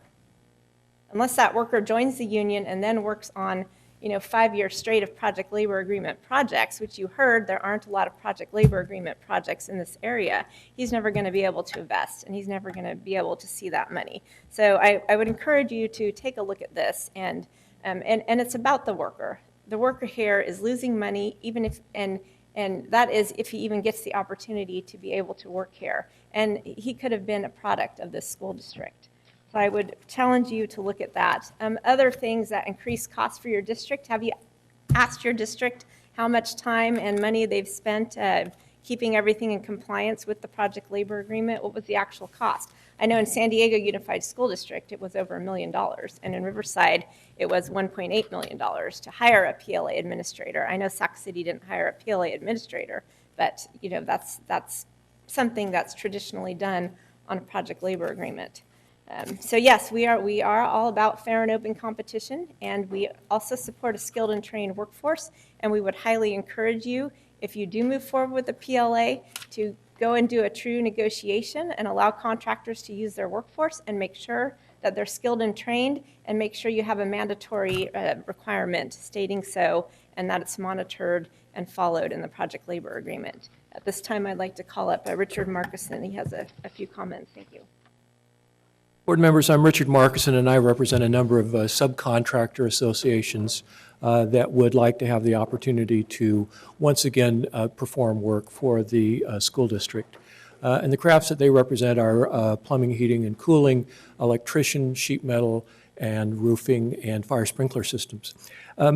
I left a handout for you that illustrates one of the reasons, and is probably one of the primary reasons, that most of my contractor members will not bid on projects associated with PLAs, even with a relatively high core workforce provision.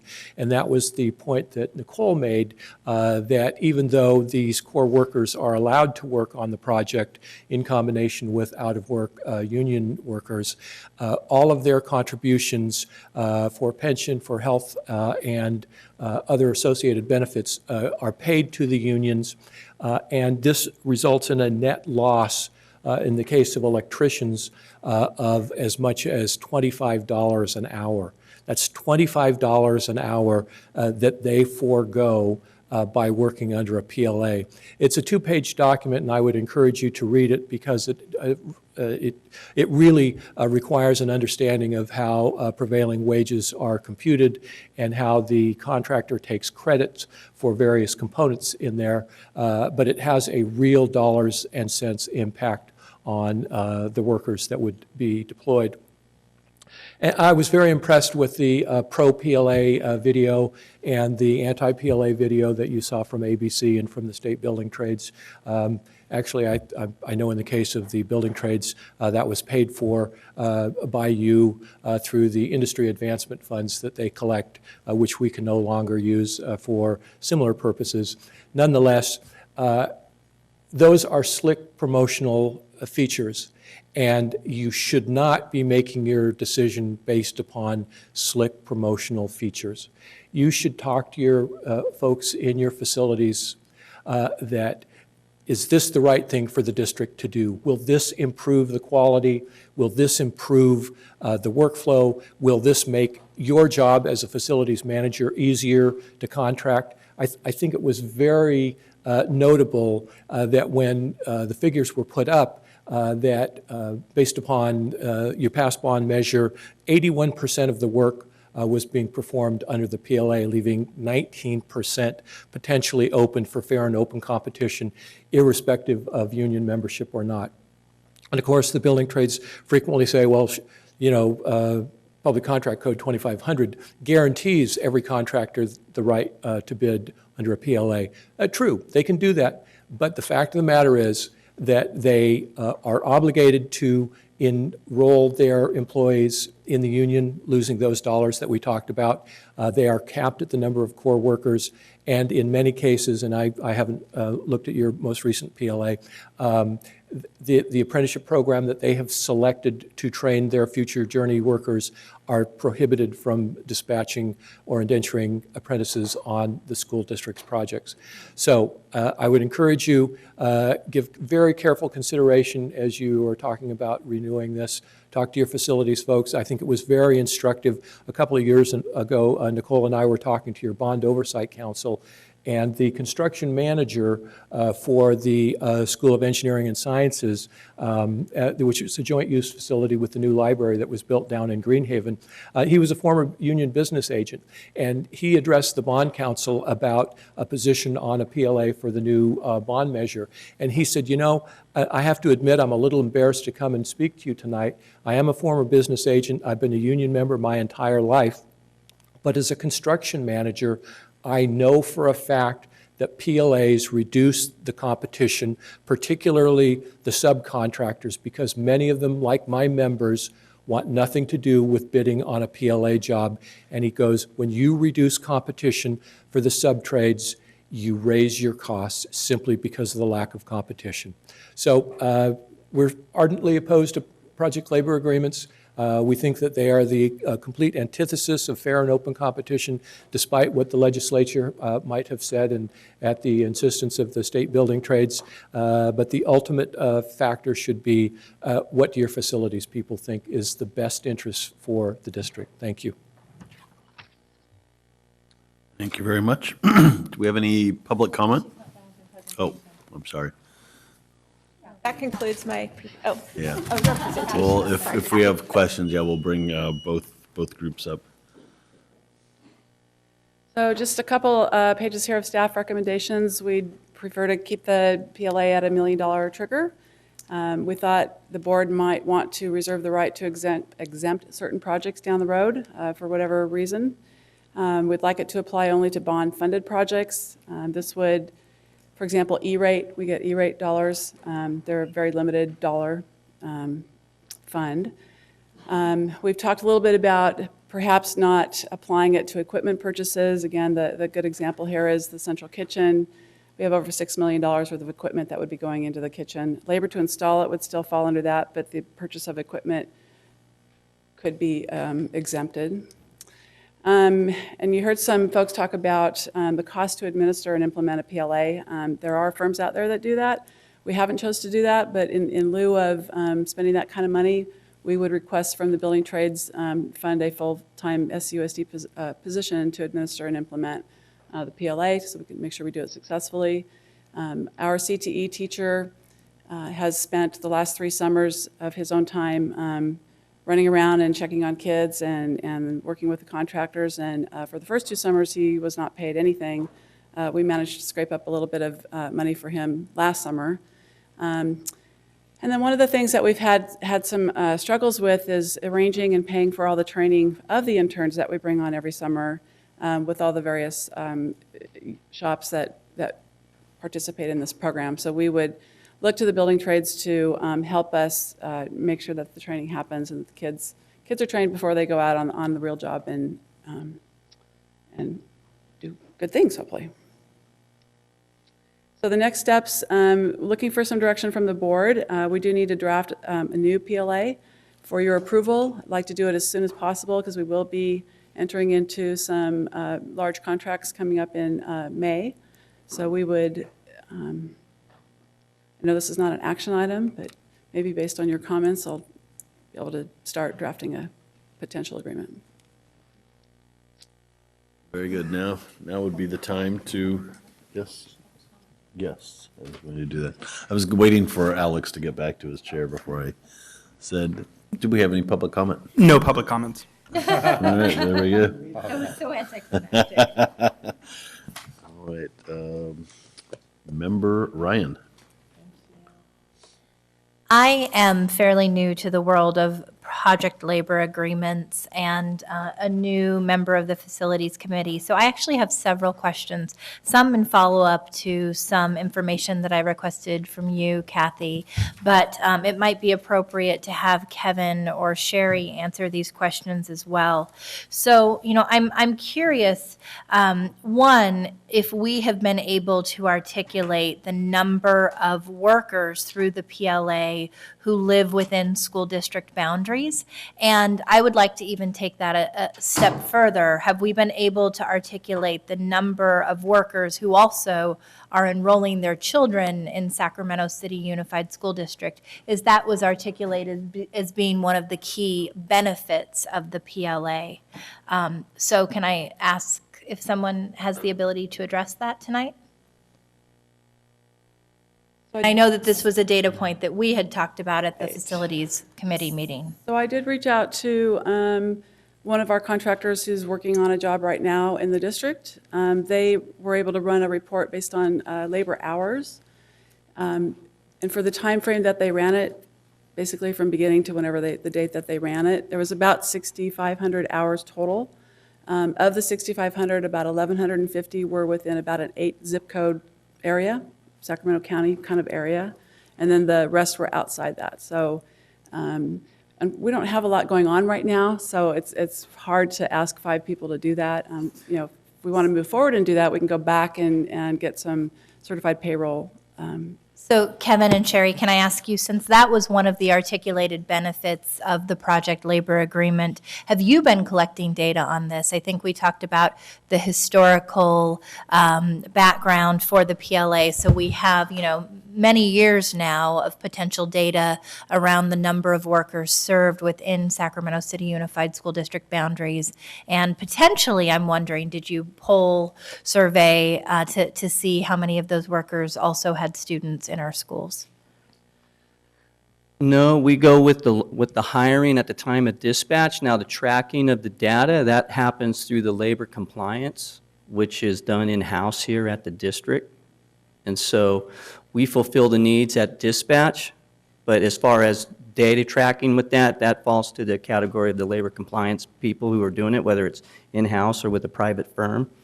So, but it's something that we can definitely research and come up to you with, get back to you on. Thank you. No, I would appreciate that.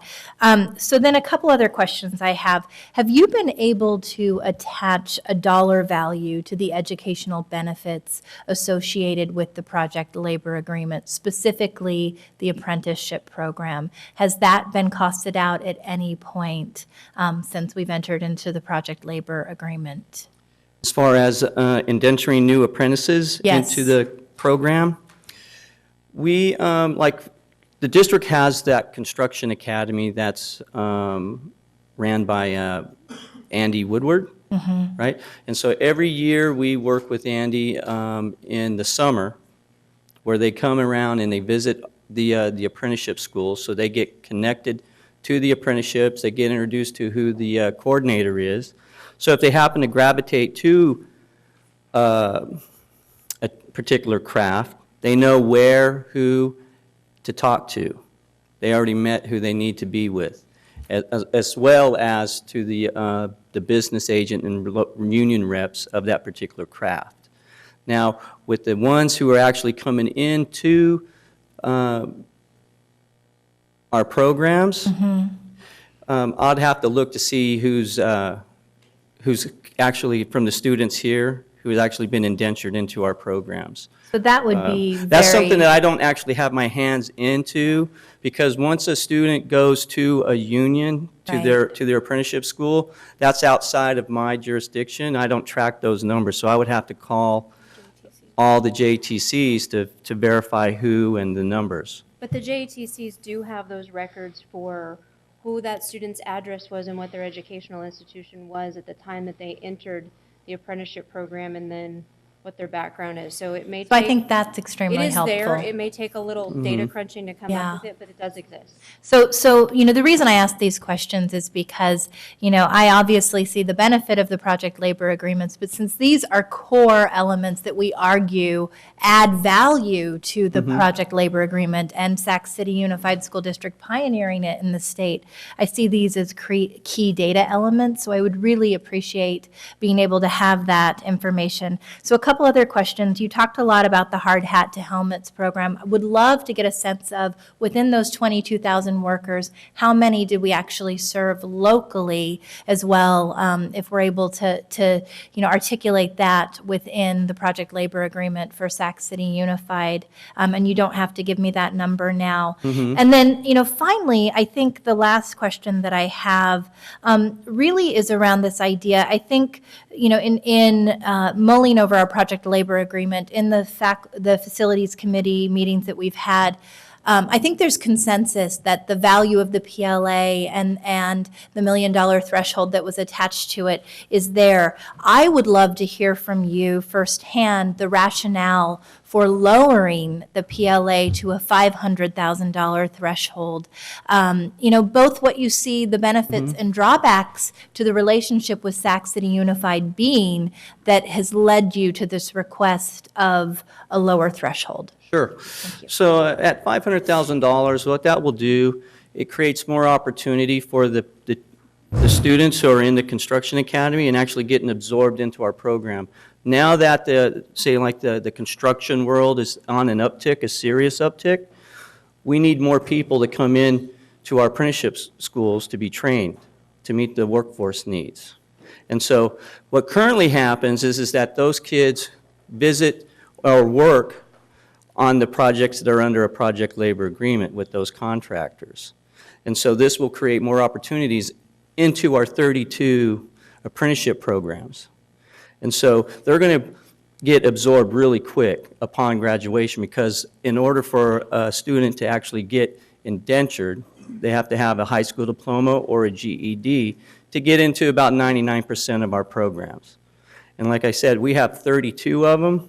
And so it's just going to be wide open for them, because the construction world is on a serious uptick. We need more people into the trades, and so you're going to see a lot more enrollment into the apprenticeship programs if the student desires to go that way instead of college.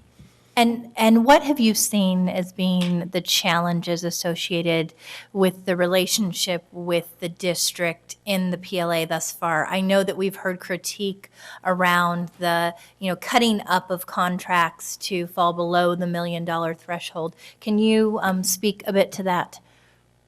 As far as, say that again?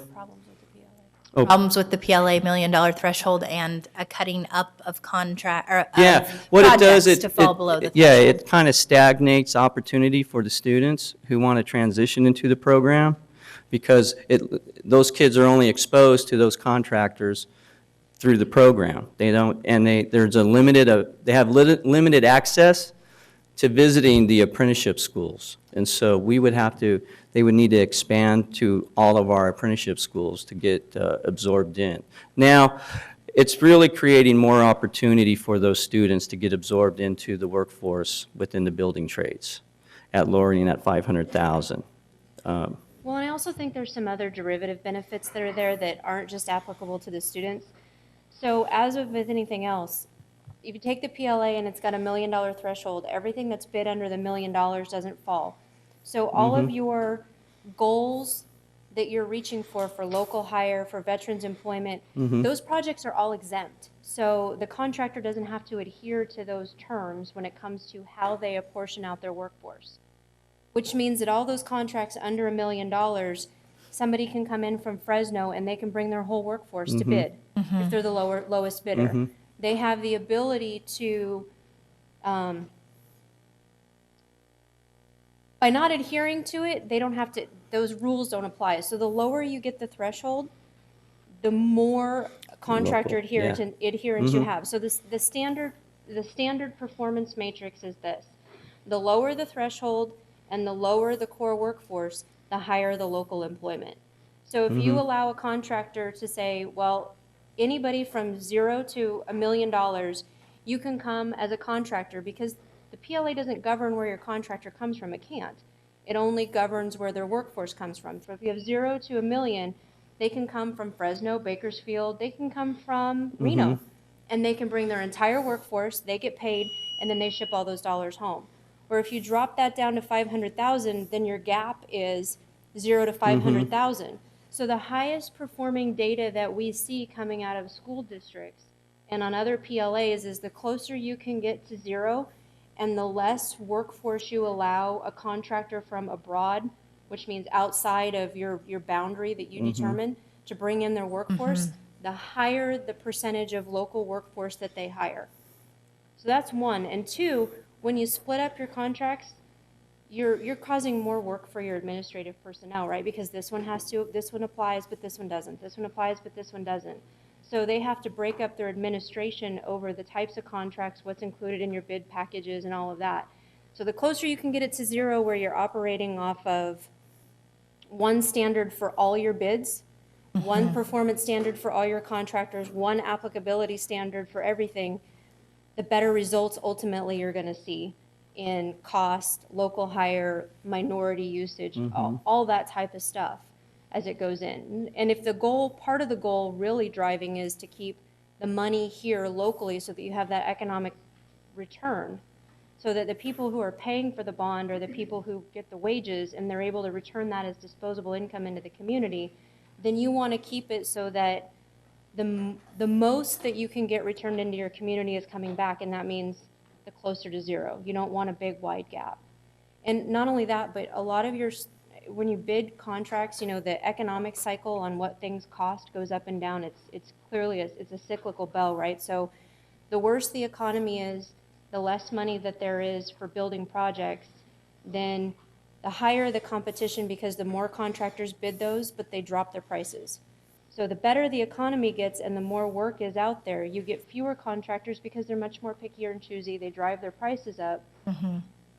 But that also means that if you have money and an area that doesn't have money, Bakersfield, Kern County, up north towards Butte County, Sutter County, Yolo County, where you don't have public agencies that have large dollar volumes, those contractors are going to gravitate towards where the money is. And so if you're a district that has the money, you're going to have a higher propensity for an out-of-area contractor or an out-of-area workforce. So we would like to try to keep that here as much as possible. Thank you. So I would very much appreciate the data that we discussed a few minutes ago. And then my last comment on this really would be based, Kevin, on what you just shared. It sounds like you have a shared interest in ensuring that we grow our future workforce and are actually projecting a gap. And I know that the data at a state level bears that out.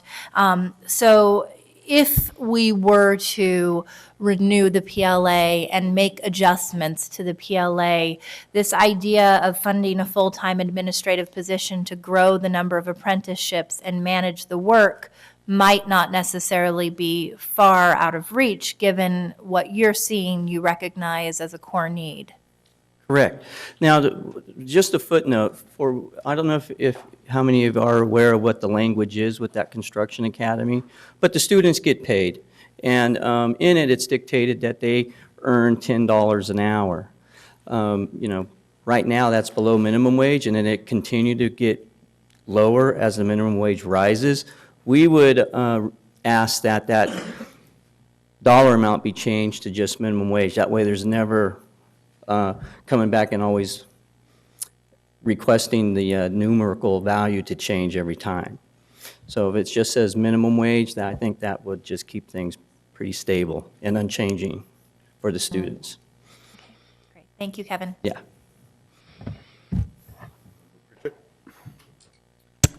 Thank you, President Hansen. First, I do want to remind the board that Mr. Chairman, you gave the proponents quite a bit of additional time I wonder if you would bear with me and maybe give me 60 seconds for maybe a closing comment. Absolutely. Thank you very much. I appreciate that. I think Mr. Ferrer might have led to a little bit of confusion.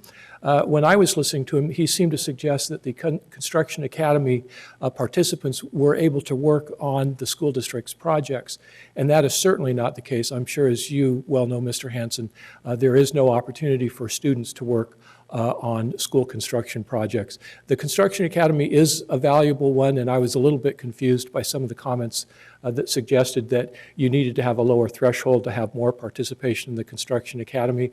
I don't completely understand that, particularly since they offer no data that indicates how many local workers or how many local veterans have actually been benefited for your approximately 8 years of a PLA.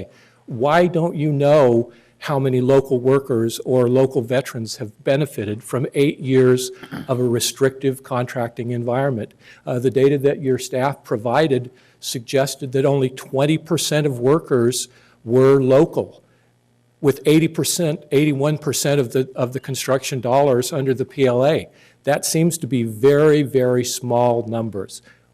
Actually, that's, that may be an exaggeration since it was a limited amount of data, but I think that you, as decision makers, deserve to have a better understanding, not just anecdotal data about, yeah, this really works well, and if you only give us the 100% of the work, we're going to make sure that a few more kids get an opportunity to go to the Construction Academy. You really would benefit from additional data. Thank you. I appreciate the extra. You bet, absolutely. Member Pritchett. Thank you. As I was saying, I did want to remind our board that the current PLA is expired, so we are working on an expired PLA. Also, I had actually a quick question for the executive committee. I know, to my dismay, the PLA, this presentation was pushed back 2 weeks because there was additional information that you guys asked for.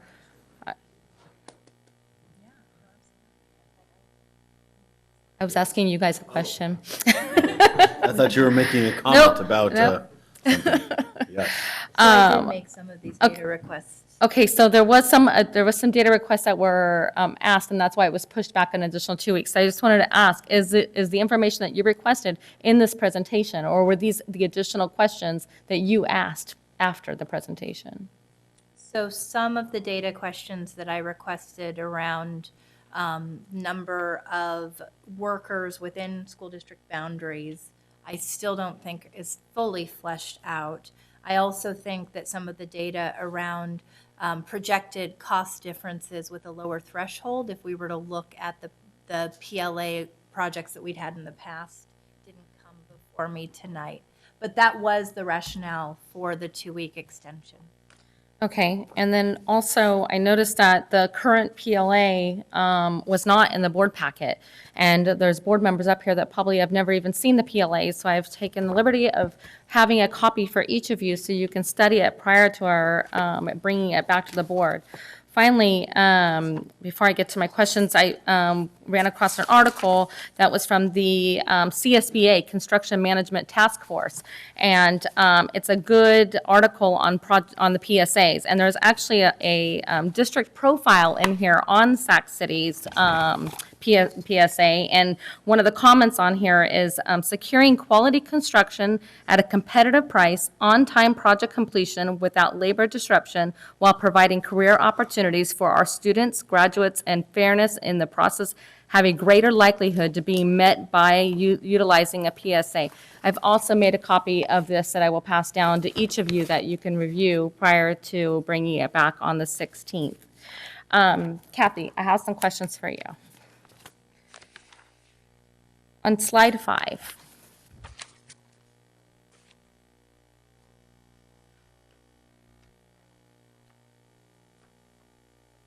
Can you tell me where it shows an estimated 16% of total projects costs are related to PLA? Can you tell me where you came up with that number?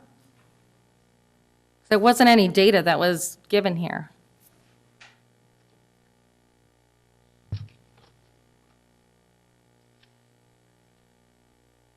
I hope I can, but I was working with our bond program accountant who provided some of these numbers.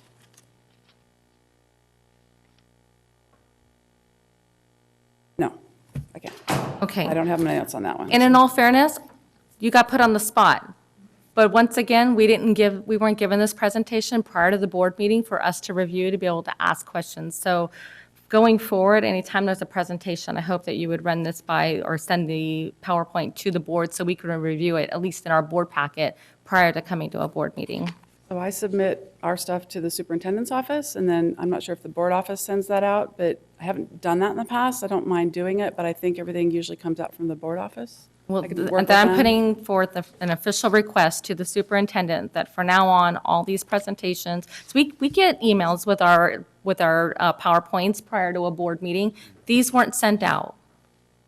So Just not something I've done ever. okay, So well, I'm putting in an official request that it is forthcoming, or, for now on, this is the way we're going to do things. It's very hard for us as a board member when we get a PowerPoint on the dais and then we're expected to review it in the 5 minutes when you're giving a presentation and then have quality questions for you, especially when we're learning about it too, okay?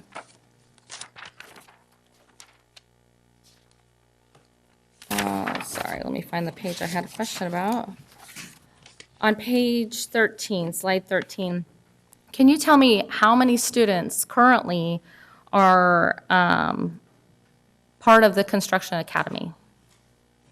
So the first year, we did it on a voluntary basis, so our contractors voluntarily offered to do this. They weren't required by that PLA. We were a year later, but they went ahead and said, let's try it. I think we had about 15. In the end, we probably ended up with about 12. The second year was a pretty good year, close to 20, and we ended up with about 15. I'm not sure if Andy make it. Oh, hey, here's the guy we'll know.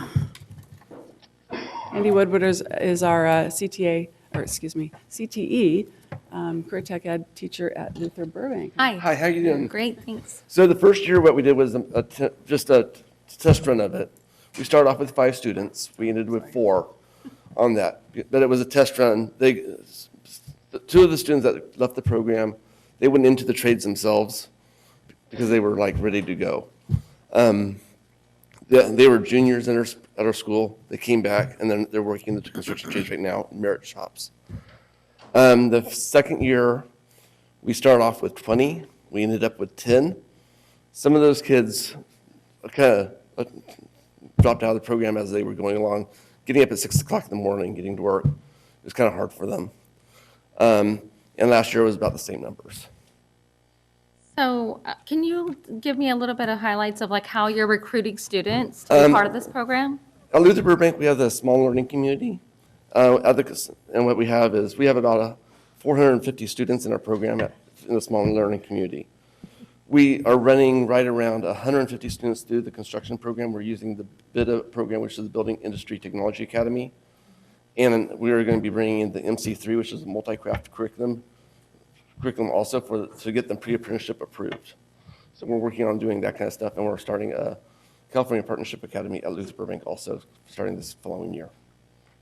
I'd love to sit down and have a conversation with you I would love about to how have we that. can recruit more students. As you know, we're starting a new program at Rosemont High School. Yes. And I feel that it's very important that we have these type of choices for our students. The construction trades need these type of workers. We all know that your workforce has dwindled over the years as the economy took a dump, right? And so we need to train these kids that there are other options than going off into a four-year college. There's more options than dropping out. There are other options. So I'd love to have that conversation with you so we can recruit more.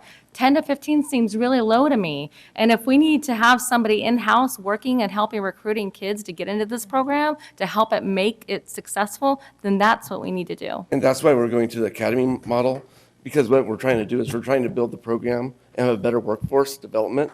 So that's what we're working on currently right now. So right now I have about 150 kids running through my program, freshmen through seniors. I have kids that are going to be doing design build. I have Skills USA kids that do Skills USA. I work with Builders Exchange and do the CREATE program. And we're going to be presenting on our project on March 27th at CRC for the CREATE program. So we are doing recruiting. And yeah, I'd love to sit down with you, just let me know when you want to sit down, and we'll meet with the whole board if you would like me to. That would be fantastic, because I'd love to see the program at Burbank succeed and the new program starting up at Rosemont succeed. And I have been at some of the meetings at Rosemont about the construction program. Great. Fantastic. Thank you so Okay, much. thank you. We appreciate that. Okay, so I'll be working with the Facilities Committee to discuss how we can start, and maybe one of our next steps will be on recruitment for these type of programs. I don't have any other questions. I just want to make sure I reiterate that on the 16th, when this comes back, that you have that data for us regarding the percentage that you had written in that slide 5. So what would you like to see come back on the 16th? Because if we're going to start drafting an agreement with the building trades, it's going to I take just longer want than to 2 know, weeks. I just want to know how you came up with the 16%. I want to see the data behind how you came up with the 16%. Can we do it with a BC Sure. before the 16th? Yeah, that would Okay. be absolutely fine. Okay. So can and again, I know this is not an action item, but I do want to start to work with building trades on a new PLA. Can we, it'll take longer than 2 weeks, but I mean, can we? We've still got some more board comments. Oh, I'm sorry, questions, okay. so, That was all the questions I had. Okay. Mr. Minnick? Thanks. I have some questions for you, Kathy. First, thanks. I've been, you've helped me to wrap my brain around a lot of this, and I, like Vice President Ryan said, a lot of this is brand new to me, so you can imagine my frustration to sit here and watch these two back-to-back videos with like almost entirely conflicting information, so now I don't know who's telling me the truth. That said, I appreciate all the things that have been outlined as benefits of the PLA. I also know as a trustee of the district, we need to be good stewards of our money. And if that 16% cost difference is accurate, that can be a whole, another wing of a school and all kinds of things. And I don't want to be frivolous with our money. So I'm trying to balance that understanding in my head. So my question kind of for you, there's a couple things. One is the things that were outlined in the PLA, they're kind of the benefits, right? Things like the prevailing wages, the utilizing of local workers, the internship programs for students. How much of those things do we have control over stipulating in contracts with contractors outside of the PLA? So if it was like as it exists right now, anything under $1 million, if we entered into a contract, can we stipulate some of those things, percentages of local workers, funding internship programs, those kind of things, outside of that? So that's kind of my first question. So the answer is yes. And prevailing wage is paid on all contracts over $1,000. So it's not about prevailing wage versus non-prevailing wage. So that's a set thing in law that just happens, which is great. The internship program, we can certainly write into our own contracts, like a contract that would be under $1 million today. We can write in there some internship requirements. We can also write in there some training requirements. We've had some of our contractors use our interns on projects that were under $1 million just because it made more sense, or it was easier for them to get to. So it's not a requirement to have a PLA to make those other things happen. We can have they can both options can provide the same training, interns, participation rates.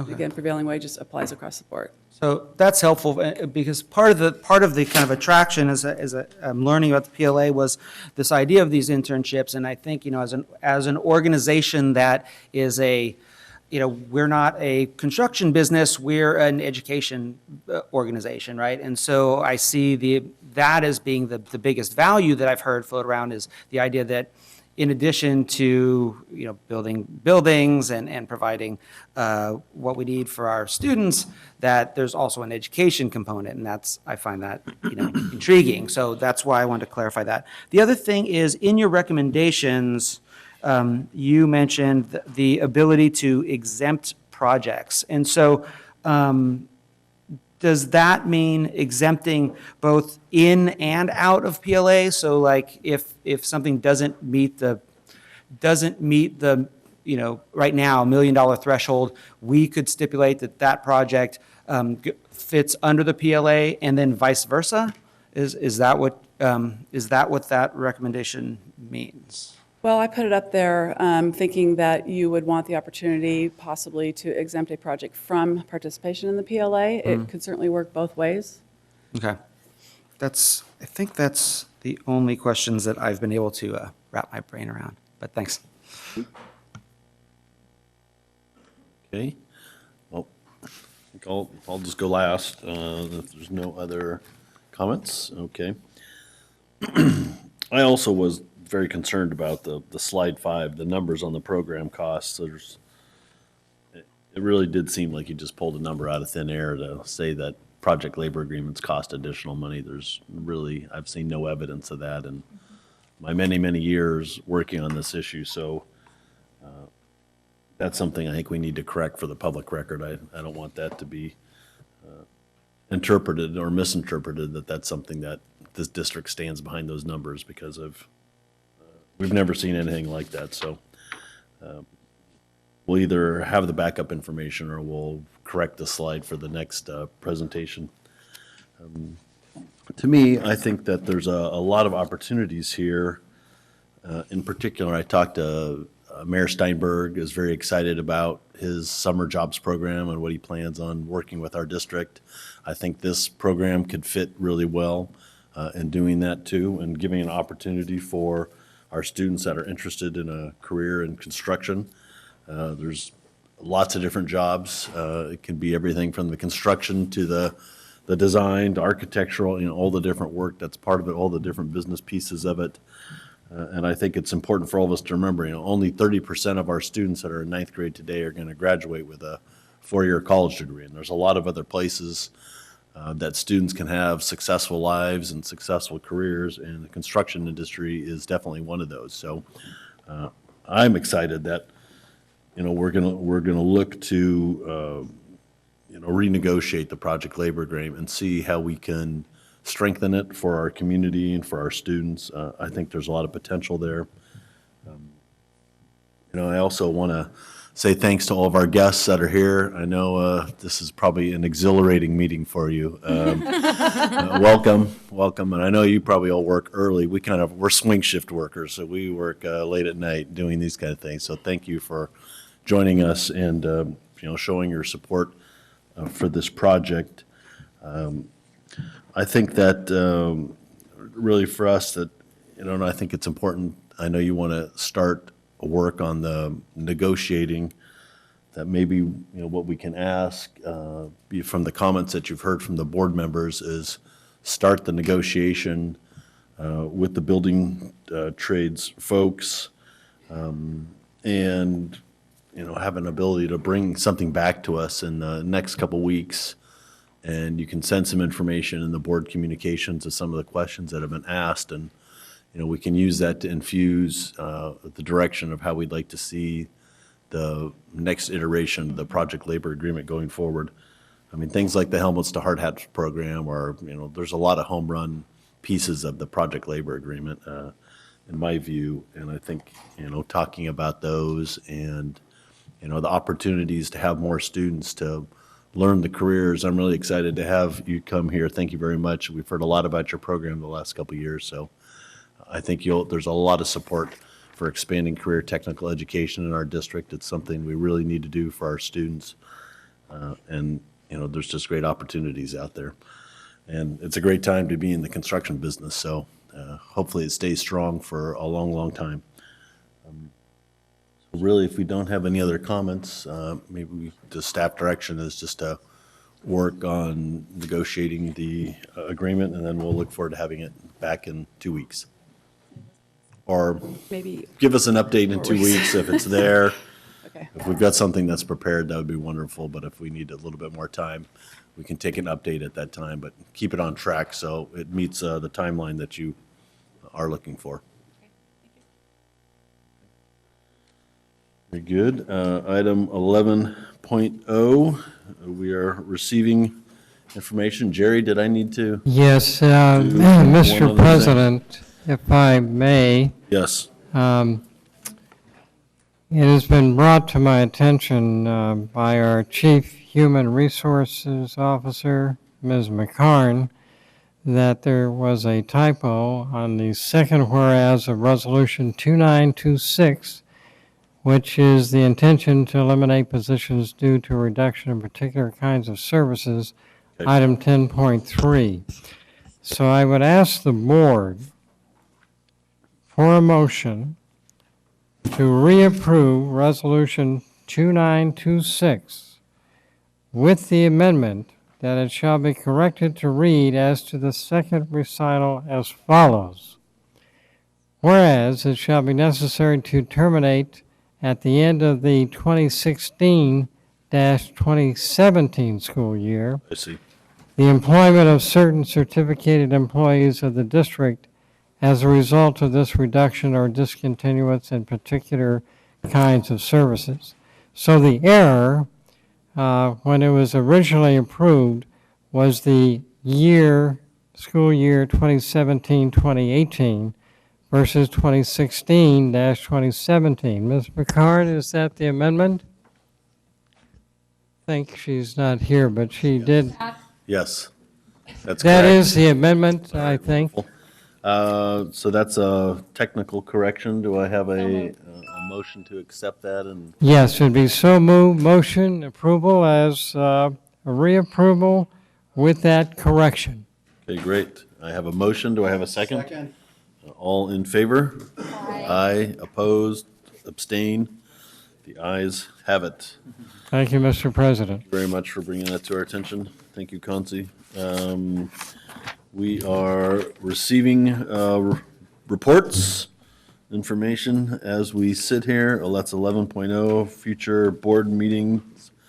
12.0, you will see that. And now, motion for adjournment would be in order from our Natalie Rosas, or I move to adjourn.